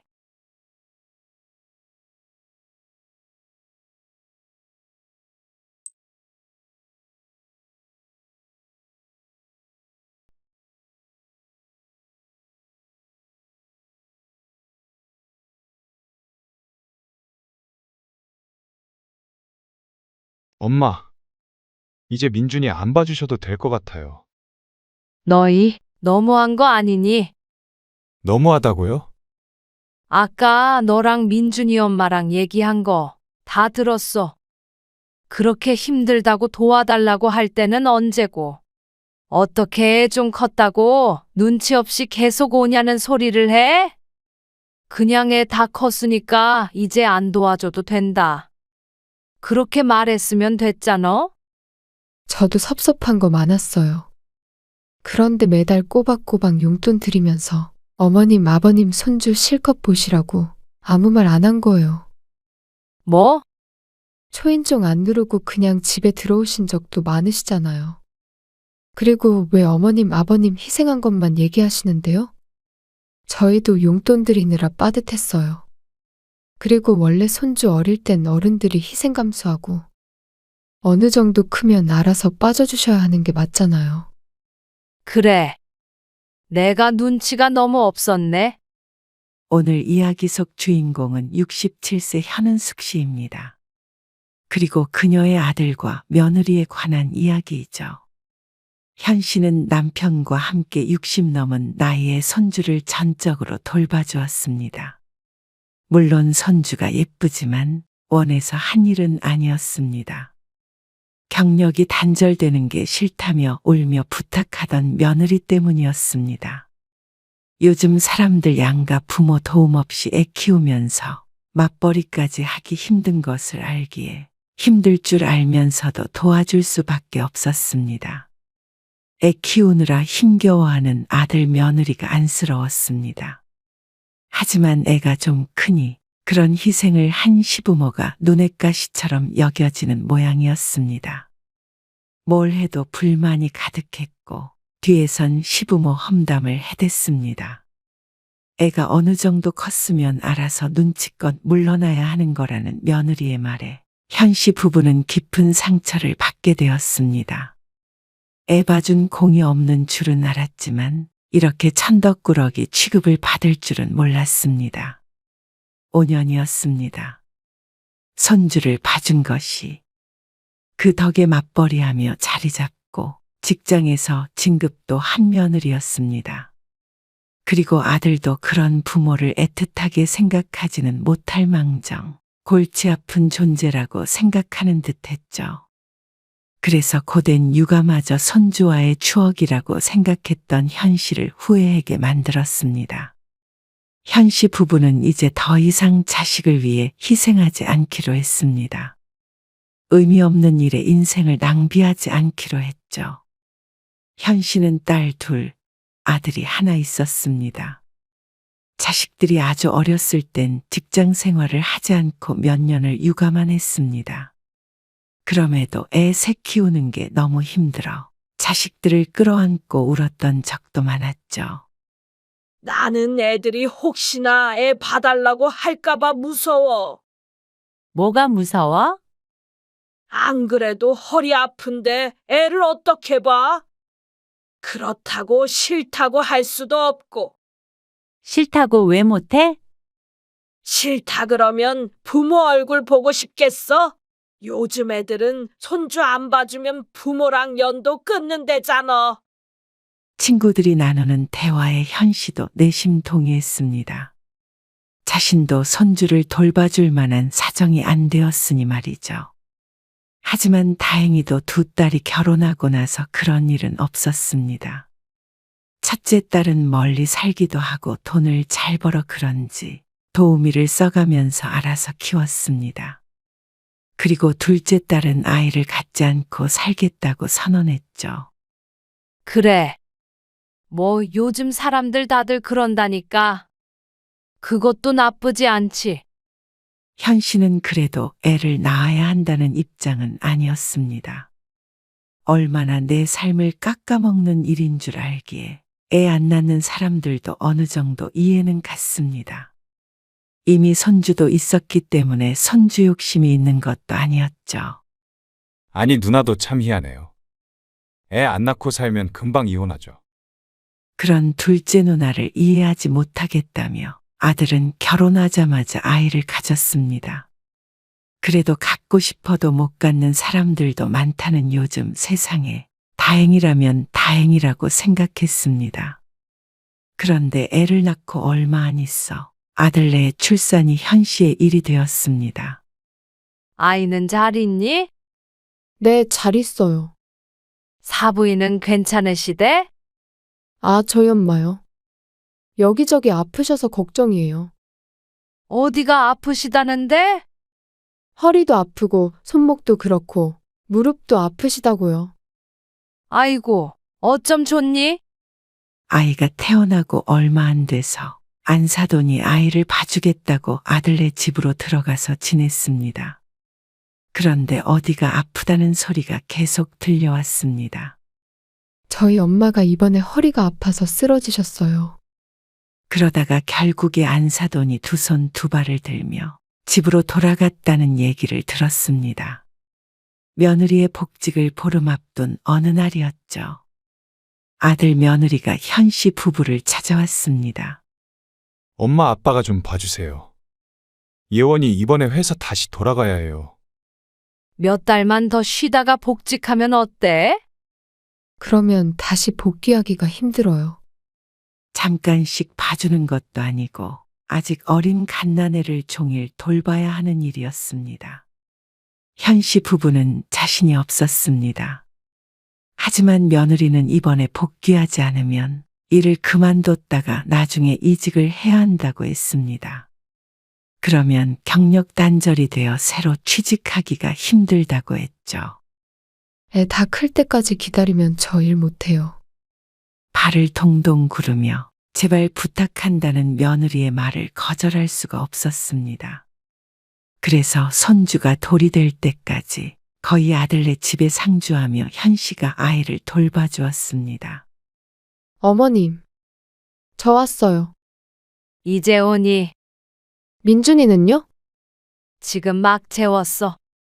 수고하셨어요. 반찬 꺼내놨으니까 국만 데워서 먹고 자. 네? 민준이 아빠는 늦는데요.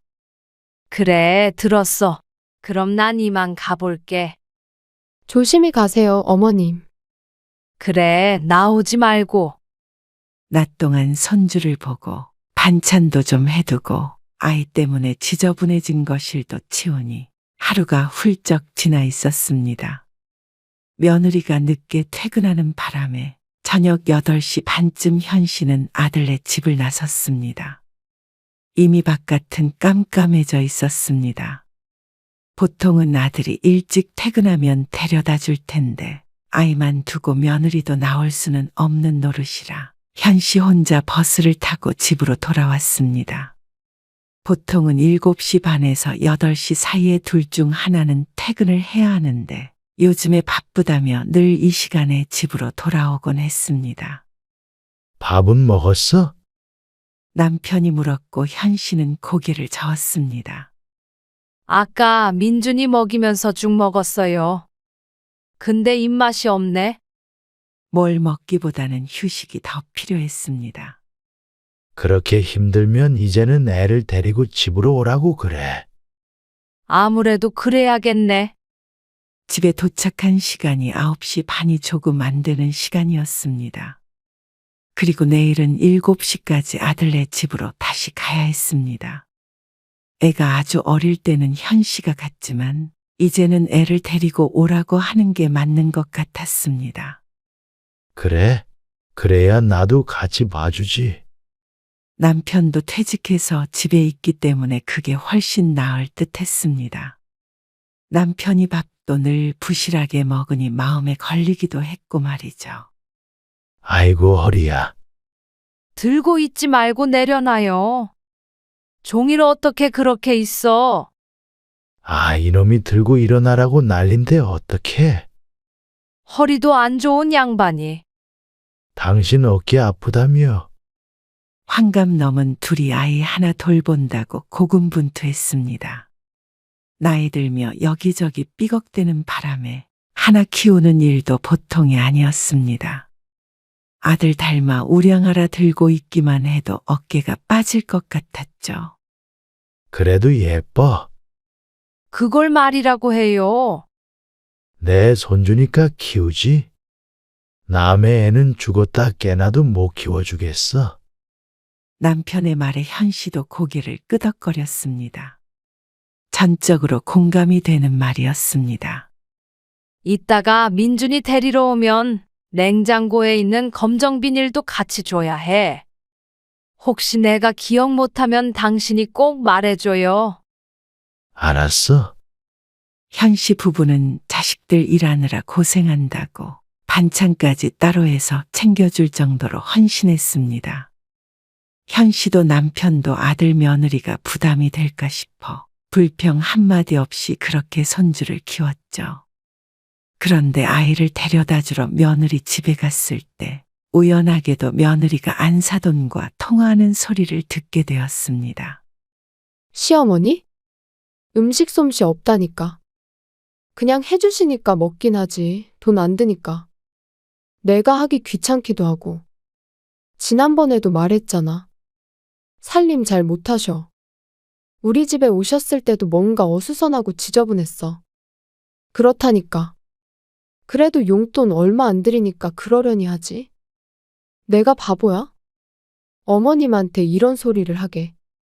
하지만 안타깝게도 며느리는 바보가 아니었는데도 현 씨가 그 이야기를 듣고 말았죠. 며느리는 현 씨를 보고 거의 비명을 질렀습니다. 그리고 집안이 발칵 뒤집혔습니다. 전화 내용을 들어보니 현 씨에 대해 험담을 한 것이 이번이 처음이 아닌 것 같았습니다. 남편도 현 씨의 말을 듣고는 화가 나서 당장 내일부터 아이를 봐주지 말자고 했습니다. 뒤늦게 퇴근한 아들이 며느리와 함께 찾아왔습니다. 다 필요 없고 도우미를 쓰든 어떻게 하든 너희가 알아서 돌봐. 갑자기 이러시면 어떡해요? 뭐? 갑자기 이러시면 어떡해요? 남편이 화가 난 목소리로 아들의 말을 따라했습니다. 너희는 네 엄마 그렇게 고생하는 거 뻔뻔히 알면서 뒤에서 사돈한테 뒷담을 하냐? 뒷담을 하다뇨. 그런 거 아니에요. 엄마 고생하는 거 아냐 모르냐? 알죠. 당연히. 그러면 그러는 거 아니다. 사람이 도리를 안다면 설령 마음에 안 드는 것이 있어도 그렇게 말하는 거 아니야.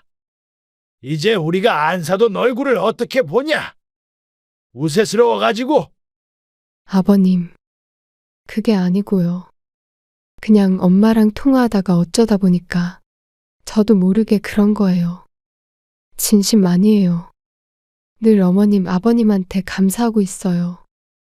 당장 민준이 안 봐주신다고 하시면 저 출근 못해요. 우리 민준이는 어떻게 하고요? 다른 사람한테 어떻게 맡겨요? 맞아요. 엄마 아빠니까 안심하고 맡긴 거죠.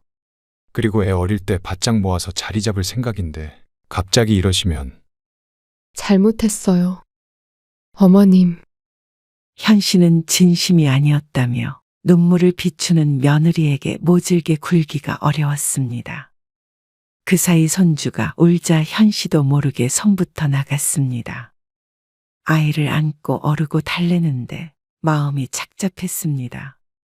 여보, 그래도 어느 정도 클 때까지만 조금 봐줍시다. 결국 마음이 약해진 현 씨가 남편을 설득했습니다. 그리고 손주는 4살이 되어서야 어린이집에 갔습니다. 그래서 좀 나아지긴 했지만 오후 3시부터 8시까지는 꼼짝없이 육아에 전념해야 했습니다. 그 사이에 현 씨도 남편도 몸이 상하는 건 당연한 일이었습니다.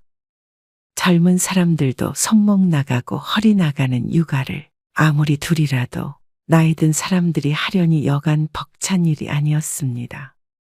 점점 고장나는 관절에 현씨 부부가 나란히 병원에 다니기 시작한 것도 그때쯤이었죠. 그러다 6살이 될 때 유치원에 들어가기 직전이었습니다. 어머님, 민준이 자꾸 자기 전에 간식 먹으려고 뗐어요. 어머님이 맨날 이 시간에 간식 주셔서 그런가 봐요. 맨날은 아니고 너무 뗐으면 조그만 과자 하나씩 준 거야. 그러니까요. 그래서 애가 울고 불고 난리를 치네요. 아이고, 그래? 조그만 거 한 조각만 줘도 금방 그쳐. 지금 유치원 갈 나이에 애가 이러면 돼요. 애가 아주 나쁜 버릇이 생겼어요. 짜증스럽게 말하는 며느리에게 뭐라 대꾸해야 할지는 모르겠으나 기분이 조금 상하긴 했습니다. 매번 준 것도 아니었는데 이렇게까지 핀잔을 주나 싶었습니다. 그리고 이렇게 며느리에게 잔소리 듣는 것도 처음이 아니었고 근래 들어서는 일주일에 한 번꼴로는 이런 전화를 받았습니다. 그러니 휴대폰에 며느리 이름만 뜨면 심장이 덜컥할 수밖에 없었습니다. 이제 애한테 손이 덜 가다 보니 마음에 여유가 생긴 듯 아이를 스스로 돌보기 시작한 며느리였습니다. 그러다 보면 자연스레 마음에 안 드는 구석도 생기기 마련이었습니다. 모두가 똑같은 방식으로 육아를 하는 것이 아니니 말이죠. 이번에 민준이 엄마 승진해서요. 장모님이 축하해 주신다고 밥 먹으러 가고 있어요. 어느 날 주말에 현 씨가 아들에게 전화를 걸었습니다. 그런데 며느리가 승진을 했다는 소식을 듣게 되었습니다. 아이고, 진짜 잘 됐네. 열심히 하더니. 그렇죠. 그러면서 연봉도 오른다며 좋아했습니다. 현 씨도 내심 기대했습니다. 하지만 현 씨 부부의 차례는 돌아오지 않았습니다. 그래도 한턱 정도는 쏠 줄 알았는데 말이죠. 아들에게 지나가는 투로 슬쩍 묻자 돌아오는 대답이 꽤나 황당했습니다. 에이, 엄마 아빠 매달 용돈 챙겨 드렸잖아요. 아이를 봐주는 수고비로 한 달에 50만 원씩 주고 있던 아들 며느리였습니다. 하지만 평일엔 매일 그리고 가끔은 주말 하루 종일도 손주를 봐주는 것에 비해서는 용돈이라고 부르기 힘든 금액이었습니다. 아들 며느리 돈 벌려고 힘든 것을 알기에 신경 쓰지 않았습니다. 손주 간식 사주고 주말에 오면 먹을 거 챙겨주는 데만 그 정도 금액은 충분히 들었습니다. 하지만 내 손주 봐주는 일을 돈으로 따질 문제가 아니라고 생각했기에 그러려니 했을 뿐이었습니다. 예전에 안 사돈이 하달간 아이를 봐줬을 땐 훨씬 많은 금액을 줬었다는 걸 언뜻 들은 적이 있었는데 그것마저도 모른 채 했습니다. 아들 며느리 부담스러울까봐 그랬죠. 하지만 무탈이 아이 걱정 안 하고 회사에 다닐 수 있었기에 며느리가 승진한 데에는 현씨 부부의 덕도 어느 정도 있다고 생각한 건 그저 현씨만의 생각인 듯 했습니다. 그리고 아이를 몇 년간 돌봐준 건 생각도 안 하고 공짜로 용돈을 챙겨준 것처럼 말하는 아들이 참 기가 막혔습니다. 하지만 거기까지는 그저 서운하고 말 정도였는데 얼마 뒤에 너무나도 황당한 일이 생겼죠. 아들네 집에서 손주를 봐주고 있는데 며느리가 회사에서 조퇴를 하고 일찍 귀가했습니다. 몸이 안 좋다고 했죠. 밥은 안 먹어도 돼? 죽 좀 줄까? 아니요. 좀 쉴게요. 약은 먹고 쉬어야지. 아니요, 어머님. 저 좀 쉴게요. 며느리의 말에 조용히 안방문을 닫고 돌아섰습니다. 그런데 5분쯤 흘렀을까. 거실까지 며느리의 목소리가 들렸습니다. 아들과 통화를 하고 있는 것 같았습니다. 언제까지 이럴 거야? 나 진짜 숨 막혀. 집에서는 좀 혼자 쉬고 싶다고. 당신이 전화하면 되잖아. 민준이 다 컸으면 알아서 그만 오셔야 하는 거 아니야? 무슨 말인고 듣고 있자니 현 씨의 표정이 점점 굳어졌습니다. 아무래도 자신의 이야기를 하고 있는 것 같았죠. 둔한 사람한테 내가 아무리 눈치를 줘봐야 소용이 있어? 며느리의 외치는 듯한 음성이 들렸고 그 뒤로는 잠잠했습니다. 현 씨는 얼이 빠져서 부엌에 그냥 서 있었습니다. 자신이 잘못 들은 것인가 싶었습니다. 하지만 아무리 생각해봐야 손주가 컸으면 그만둬야 하는 사람은 현 씨밖에 없는 듯했습니다. 현 씨는 시간이 어떻게 가는 줄도 몰랐습니다. 방문을 두드려 무슨 말인가 물어봐야 할까 고민하기도 했습니다. 그러다 시간은 갔고 아들이 퇴근해서 들어왔죠. 엄마, 다녀왔습니다. 민준이 엄마는요? 몸이 안 좋다고 방에 누워 있어.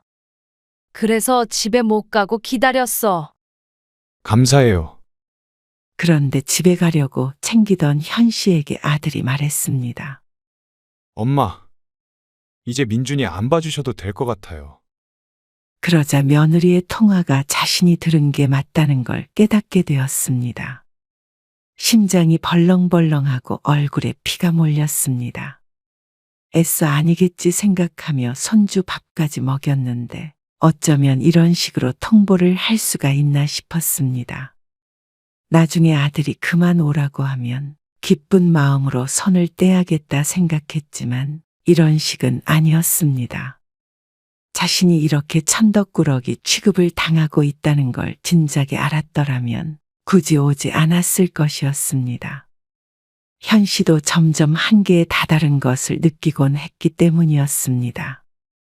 그러고 보니 며느리 말이 맞았습니다. 현 씨가 두뇌기에 그런 사인을 모르고 넘어간 듯 했습니다. 너희 너무한 거 아니니? 너무하다고요? 아까 너랑 민준이 엄마랑 통화한 거 다 들었어. 그러자 아들이 놀란 표정을 지었습니다. 그렇게 힘들다고 도와달라고 할 때는 언제고. 어떻게 애 좀 컸다고 그런 소리를 해?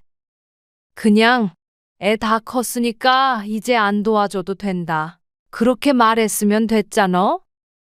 하루만 볼 일이 있어서 못 봐줘도 난리를 치던 아들 며느리였습니다. 그래서 지난 몇 년간 현 씨 부부는 거의 집에서 꼼짝도 못하고 늘 대기하고 있어야 할 정도였습니다. 다소 과장이 있다고 치더라도 우리의 삶은 없었습니다. 그러자 문소리가 들리더니 안방에서 며느리가 나왔습니다. 그 모습이 자신도 참다 못해 나온 것 같았습니다. 저도 섭섭한 거 많았어요. 그런데 매달 꼬박꼬박 용돈 드리면서 어머님, 아버님 손주 실컷 보시라고 아무 말 안 한 거예요. 뭐? 어떻게 하면 기억이 이렇게 각색이 되는지 몰랐습니다. 싫다는 현 씨 부부를 붙잡고 울고 불고 했던 때를 잊은 모양이었습니다. 초인종 안 누르고 그냥 집에 들어오신 적도 많으시잖아요. 가끔은 그런 적도 있었습니다. 당연히 비밀번호를 알고 있었는데 애를 봐주다 보면 늘 초인종을 누르기가 쉽지 않았습니다.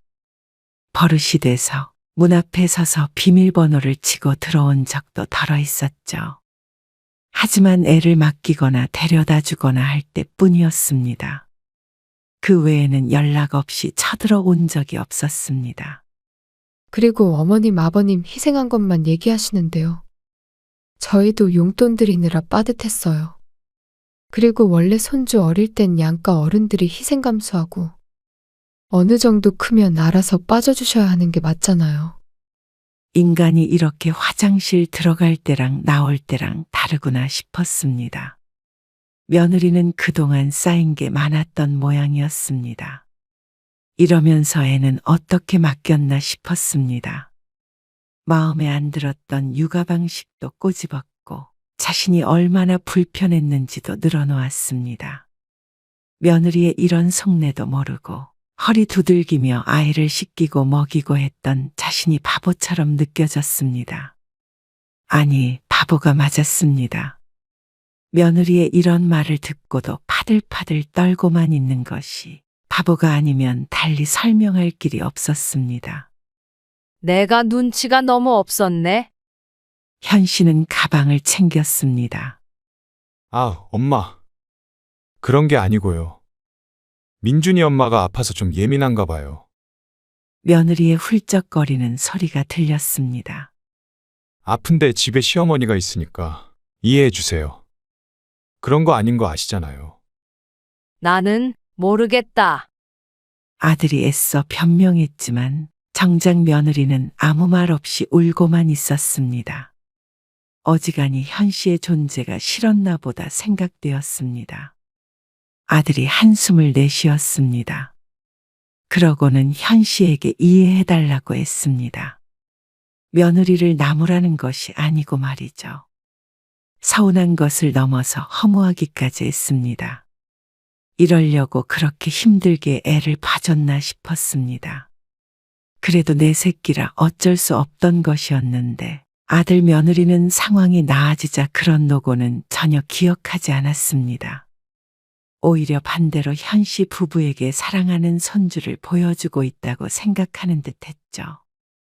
무슨 이런 일이 다 했나 싶었습니다. 꼭 지나가다 강도라도 만난 것 같은 기분이었습니다. 내일부터는 안 올게. 현 씨는 애써 차분히 아들에게 말했습니다.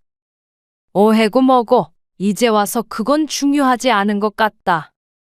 너희 바라는 대로 이제 다시는 안 올 테니 너희도 이제 민준이 맡기지 마. 아무리 급한 일이 생기더라도 절대 단 1시간도 봐줄 생각이 들지 않았습니다. 아무리 예쁜 내 손주지만 이런 말까지 들어가면서 고생할 이유는 단 하나도 없었습니다. 현 씨는 집에 돌아와서 서러워 울었습니다. 그러자 남편이 자초지종을 듣고는 아들네 집에 쫓아가서 뒤집어 놓았습니다. 얼마나 난리를 쳐놨는지 며칠 뒤에 아들이 전화와서는 우는 소리를 했습니다. 그런데 그런 아버지에게 섭섭하다는 아들의 말에 그나마 남은 정까지 떨어지는 기분이었습니다. 이렇게 이기적인 자식으로 키웠나 싶으니 손주를 키워준 것뿐만이 아니라 아들을 키운 것마저 후회가 될 지경이었습니다. 민준이 엄마한테 전화 안 왔지? 안 왔지? 세훈이도 연락 없고. 없어요. 이놈 자식들. 아주 배은망덕한 것들이야. 아직도 분이 안 풀리네. 그만하면 됐어요. 그럴 거면 시름시름 하지나 말어. 남편의 말대로 요즘 현 씨는 기운이 하나도 없었습니다. 아들 며느리에게 배신당한 듯한 기분에 의기소침해 있기도 했고 그동안 쉬지 못한 걸 몰아 쉬듯이 몸이 퍼져 있기도 했습니다. 몸살 나서 그래. 현 씨의 말에 남편도 애구고 앓는 소리를 내며 옆에 주저앉았습니다.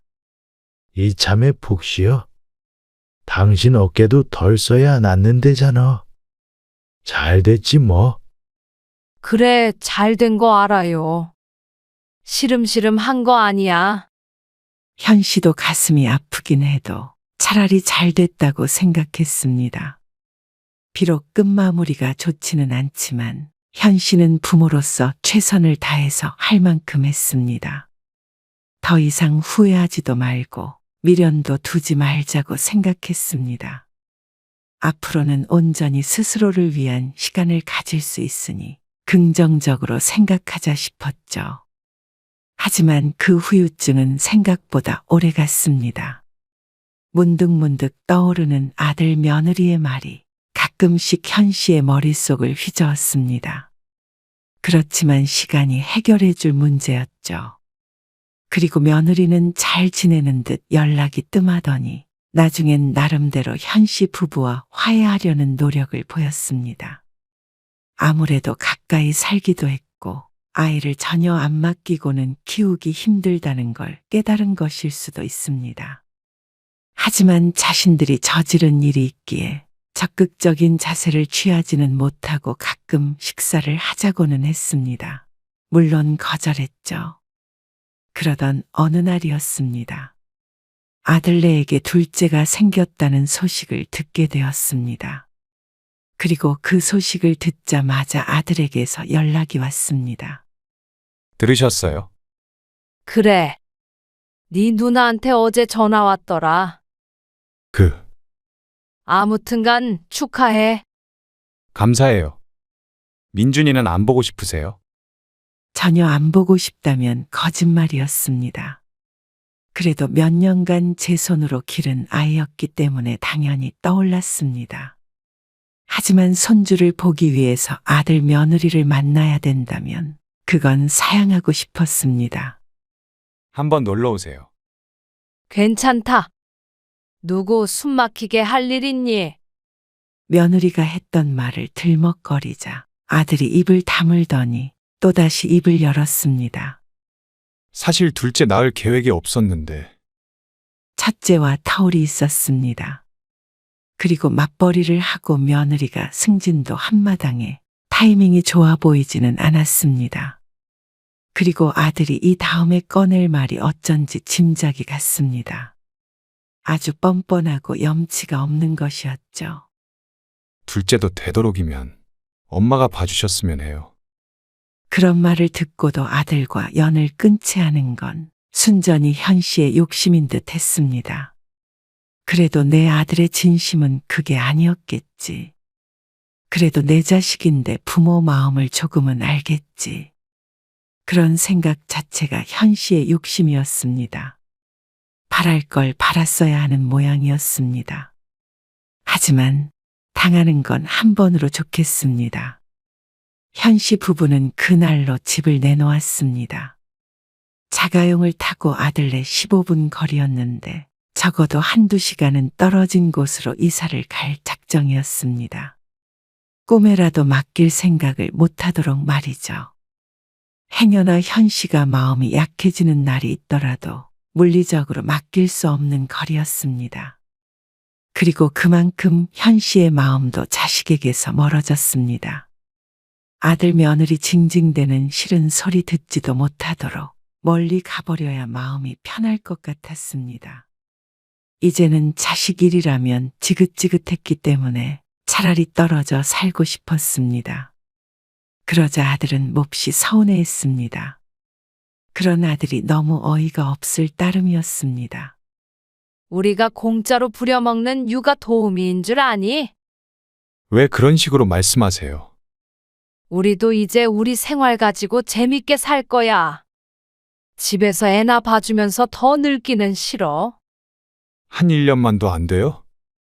너는 양심이 있다면 그런 부탁 못해. 그리고 멀리 이사 가버릴 테니까 명절이 돼도 찾아올 필요도 없어. 엄마, 손주 봐주고 나면 1년에 10년씩은 늙어. 너희는 엄마 아빠 수십 년 뺏어간 거야.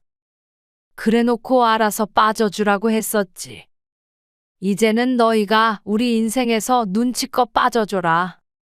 그러면 맞벌이를 어떻게 하라고요? 그걸 부모가 알지 우리가 아니? 남들은 이렇게 부탁하지 않아도 키워줘요. 남들은 적어도 자기 새끼 키워준 부모에게 잘하겠지. 저희가 못한 건 또 뭔데요? 거봐라. 애를 직접 안 키워보니까 육아가 얼마나 고생스러운지도 모르고 이런 말을 할 수가 있는 거야. 그러니까 부모 마음을 헤아리질 못하지. 너희도 둘째 스스로 키워보고 사람 좀 되라. 엄마 아빠 마음이 어땠을지. 그때쯤 되면 알겠지. 평생에 셋을 키우며 편히 살아본 적이 없었습니다. 그런데 말년에 또 손주들 키워주느라 인생을 허비하고 싶지 않았습니다. 그것도 누구도 알아주지 않는 상황에서 말이죠. 고생은 고생대로 하고 자식에게 욕까지 들어야 하는 거라면 노후 삶이 너무 슬프고 불쌍하지 않나 생각되었습니다. 그래서 이제는 단 하루도 맡아주고 싶지 않았습니다. 손주를 키워줘도 남는 거 하나 없다는 걸 알았으니 더더욱 그랬습니다. 전에는 내 손으로 키운 손주와 함께 산책도 하는 그런 삶을 상상했던 적이 있었습니다. 하지만 그게 얼마나 허황된 것인지 뒤늦게 깨달았습니다. 각자 인생 알아서 살자. 현 씨는 아들에게 마지막으로 못을 박았습니다. 며느리가 전화가 와도 받지도 않았습니다. 할 말이 전혀 없었죠. 그리고 얼마 뒤에 둘째 딸마저 임신했다는 소식을 듣게 되었습니다. 애를 안 낳고 산다더니 40이 되어 아이를 갖게 된 것이죠. 현 씨는 딸에게 미리 말했습니다. 아이 낳는다고? 그러려고요. 운명이다 생각하고. 처음엔 좀 무서웠는데 이제는 좋아요. 그래. 너무 축하해. 감사해요. 그런데 서운해해도 어쩔 수 없지만 애를 봐달라는 부탁은 못 들어주겠다. 혹시나 그런 생각할까봐 미리 말하는 거야. 그럼 부탁 안 해요. 늦은 나이에 생긴 앤데. 나도 내 손으로 직접 키우고 싶어요. 딸의 말에 안심했습니다. 아들, 딸 차별한다고 생각하지 않길 바랐습니다. 아들이 셋째, 넷째를 낳는다고 하더라도 봐줄 일은 결코 없었으니 말이죠. 현 씨 부부는 이제 자식 일에는 더 이상 관여하지 않기로 결심했습니다. 아무리 죽는 소리를 하고 부탁을 해도 자식의 인생은 자식의 인생이었습니다. 그리고 부모는 부모의 인생을 살아야 했습니다. 엄마, 민준이 엄마도 많이 반성하고 있어요. 애를 키워보니 뭔가 깨달은 바가 있는지 아니면 또다시 염치 없는 부탁을 하기 위해서인지는 몰라도 다음에 아이가 태어난 뒤 아들에게서 연락이 왔습니다. 그래. 그렇다면 다행이고 부디 잘 키워라.